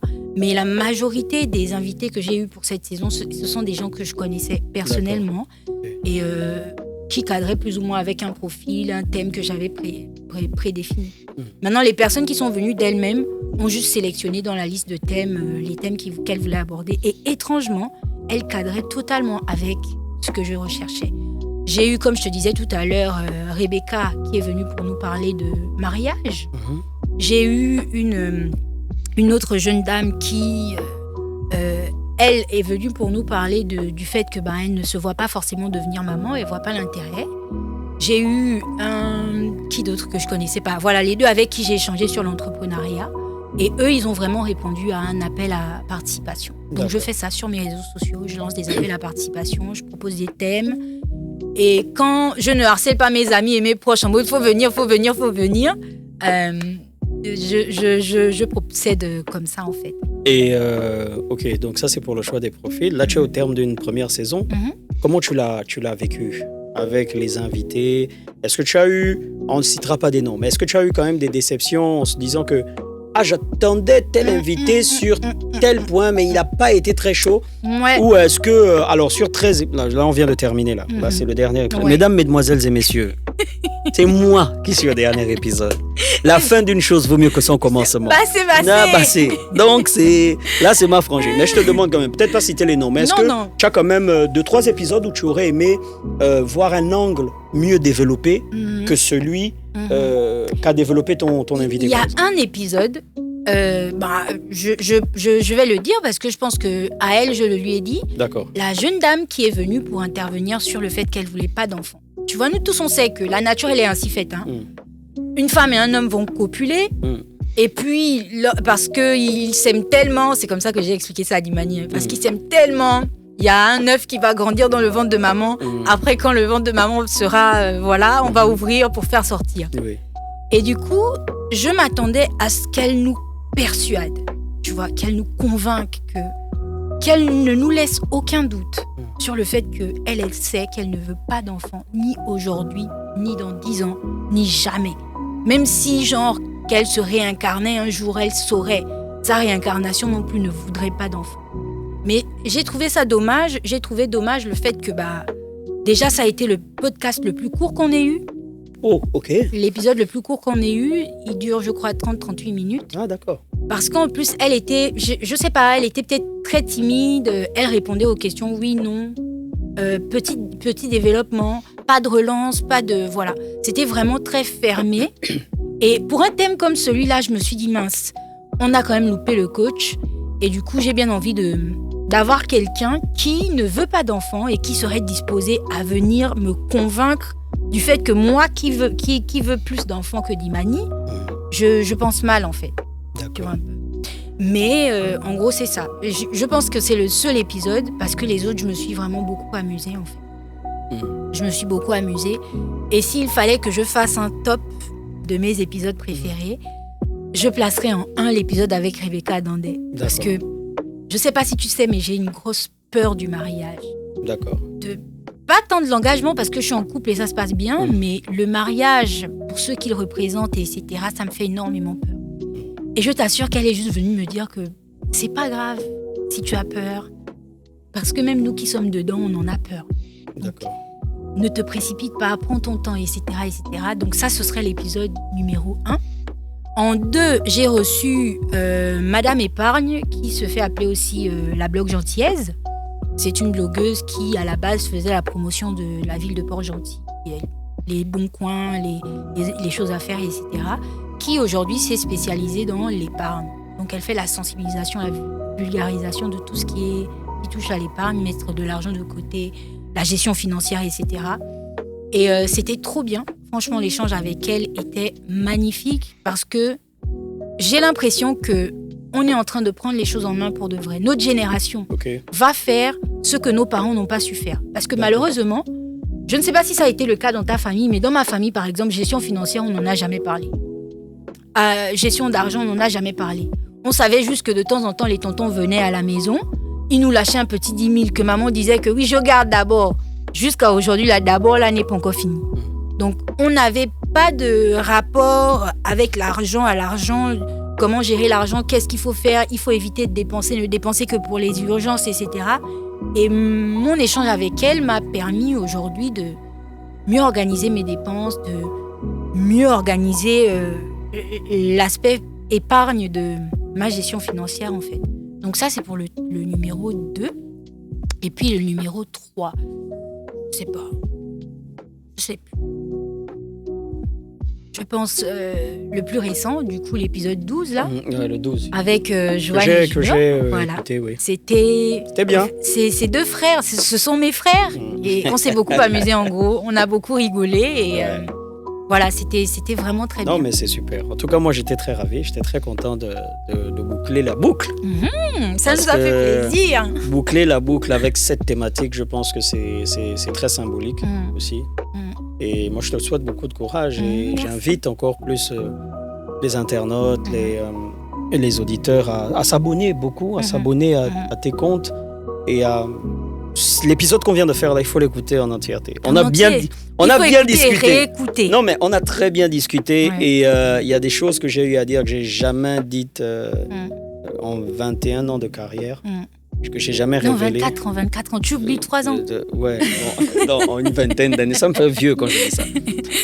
Mais il y a des choses que j'ai eu à dire aujourd'hui, ça fait montre de l'importance du programme, parce que je ne me dévoile pas, j'aime lire, mais je n'aime pas m'ouvrir. Tu vois. Donc, j'étais très content. Je savais que ça allait être formidable, c'est juste qu'il fallait qu'on trouve le temps pour créer ça. En tout cas, Okos est présent sur pas mal de réseaux sociaux que tu nous donnes maintenant. Surtout, je suis sur Facebook, Sorokos-Loguzam sur Facebook. Sur X, ex-Twitter, il y a un compte de mon association Corps de Garde, donc 2, le chiffre, Corps de Garde. Sur TikTok, Sorokos. Sur Instagram, Sorokos. Sur Snapchat, pareil, Sorokos. Ouais, partout. Hein. Voilà. Sorokos. Après, il y a quelque chose que je voulais dire au sujet d'Okos qui il parle de corps de garde. Franchement, je voulais d'abord te remercier pour ta dévotion, pour ta disponibilité, pour le temps. En dehors de l'épisode qu'on a enregistré, de comment tu m'as encadré, comment tu m'as soutenu, comment tu m'as encouragé, boosté. Parce qu'il vous a dit tout à l'heure qu'il m'a obligé à passer à la radio. J'ai fait un passage à la radio Urban FM sur l'épisode de l'émission de... Comment il s'appelle ? Le monsieur qui aime embêter les autres là. Avec Reine. Avec René Ruth. Oui, René Ruth. Dafresh. Voilà, sur le Dafresh Morning. Ouais. Je pense que c'est Sirocos qui m'avait pistonné. Oui, bien sûr. Je suis passée ensuite à Gabon 24, la chaîne de la présidence. C'est Sirocos qui m'avait pistonné. On m'a sorti tous les noms aujourd'hui. Et puis, franchement, le truc où je me suis assise et où j'ai quand même versé des larmes, là je te le dis, c'est quand il m'a obtenu un espace dans le concept store Terre des Bantous, dont je suis partenaire aussi. Voilà. Il m'a obtenu un espace à Terre des Bantous. Beaucoup viendront me dire ouais, mais Terre des Bantous prend un pourcentage. Oui, mais franchement, fallait y penser. Merci beaucoup pour ce que tu as fait pour moi, pour ce que tu fais, comme je disais à l'entame, pour les jeunes acteurs culturels. C'est naturel, ouais. Voilà. Et un sacerdoce, on est obligé. Voilà, ne t'arrête pas, s'il te plaît. Non, ça ne risque pas. J'ai encore de longues années devant moi. Et beaucoup de courage pour la suite. Merci si vous n'êtes pas au courant, 241 a signé son grand retour avec le titre Yagaye. Yagaye, qui signifie tout va bien. On est là, ça va. C'est un jargon propre. Mort, en fait. C'est un jargon propre à 241. Hein. C'est pas une langue, machin. C'est 241 qui a créé ça. Donc, c'est du néologisme 241. Exactement. Ça veut dire on est là, on est ensemble, tout va bien, c'est top, ça le fait. Voilà, c'est ça Yagaye. Et donc 241 est de retour, mais entre-temps, il y a Okos qui a sorti son dernier album. Oui, depuis le 23 février 2022. Là, je suis sur en parallèle entre un projet à 241 et un nouveau projet solo, un nouveau Mfefembot. Parce que moi, tous mes projets s'appellent Mfefembot, qui signifie la nouvelle personne, le nouvel homme. Donc, à chaque fois que tu sors un album, ça s'appelle Mfefembot, oui. En fait, Mfefembot 1, c'était Né de nouveau. C'était mon premier album solo à la sortie de 241. Mfefembot 2, c'est de la gang au marteau. Et donc là, il y aura un Mfefembot 3. Voilà. Ok. En tout cas, ça nous a fait extrêmement plaisir. Le plaisir était pour avant moi. De conclure, depuis là, on ne fait que conclure. On veut un mot de fin.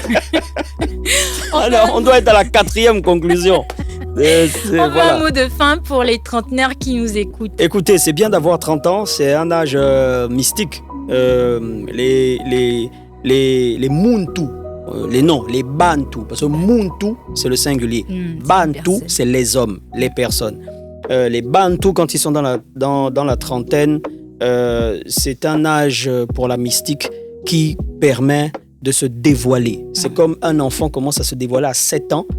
Quand tu es déjà dans la trentaine, tu es dans l'accomplissement de la personne que tu dois être ou que tu es. Donc, voilà pourquoi je suis très content du nom de ce programme. Et je pense que c'est quelque chose de grand. C'est quelque chose qu'il faut pérenniser. Et ne ratez aucun épisode. Prenez le temps. C'est un podcast. Vous pouvez l'écouter en voiture, à la maison, pendant que vous faites le ménage, pendant que vous préparez. Découvrez aussi des personnalités, parce que très souvent, on se fait une idée de certaines personnes. Moi, je suis sûr qu'il y a plein qui se font des idées sur moi. Le grand inventard. Mais c'est vrai, je suis beau. En plus, il est beau. Oh. Mais c'est pas de ça qu'il s'agit. Oui, je suis beau, mais non, plus sérieusement, c'est écouter, découvrir des personnalités. Et moi, par exemple, je suis quelqu'un, j'aime la conversation, j'aime discuter. Moi, si on m'invite à discuter autour d'un verre, machin, sur un sujet, une thématique, un truc, comme on l'a fait, je suis partant. Donc, vraiment, pour les trentenaires, j'ai envie de vous dire, demeurez dans l'amour et la lumière infinie de la présence je suis. Jusqu'à ce qu'on se revoie, portez-vous bien, que Dieu vous bénisse et on est ensemble. Voilà. Merci beaucoup, Okos. En tout cas, nous sommes arrivés au terme de cet échange qui clôt également notre première saison. Ça a été un vrai plaisir pour moi d'échanger avec tous les trentenaires que nous avons reçus face à nos micros. Je suis heureuse, mais extrêmement heureuse d'avoir fini sur une si belle note avec ma star. Je ne pouvais pas rêver mieux. Un gros merci à notre grand frère Star pour ce magnifique moment et voilà sa disponibilité, sa patience. Merci à notre ingénieur son et producteur Marcel Cocou, a.k.a. le pain qu'on ne peut pas manger. Merci à Midi, notre ingénieur son des imprévus, et Diboti Dineini. Donc merci infiniment à nos différents invités, mais aussi à Space Cadet et à Nébuleuse, à vous, nos auditeurs, pour tout l'amour que vous m'avez donné depuis le 5 mai 2026. Bref, les fêtes approchent, l'année se termine, on va se reposer un peu et profiter de nos proches. Donc on se donne rendez-vous le 9 janvier 2026 si Nzambekana, Mère Nature et toute la technique nous le permettent. On continue de se capter sur Instagram, n'oubliez pas de vous abonner, de partager. Merci d'avoir écouté le dernier épisode de la première saison de Les Fiers Trentenaires. C'était Les Fiers Trentenaires, votre podcast qui traite de la vie, des défis et des moments qui façonnent une trentaine optimiste, épanouie et forte. Merci de nous avoir écoutés et à l'année prochaine. Bisous!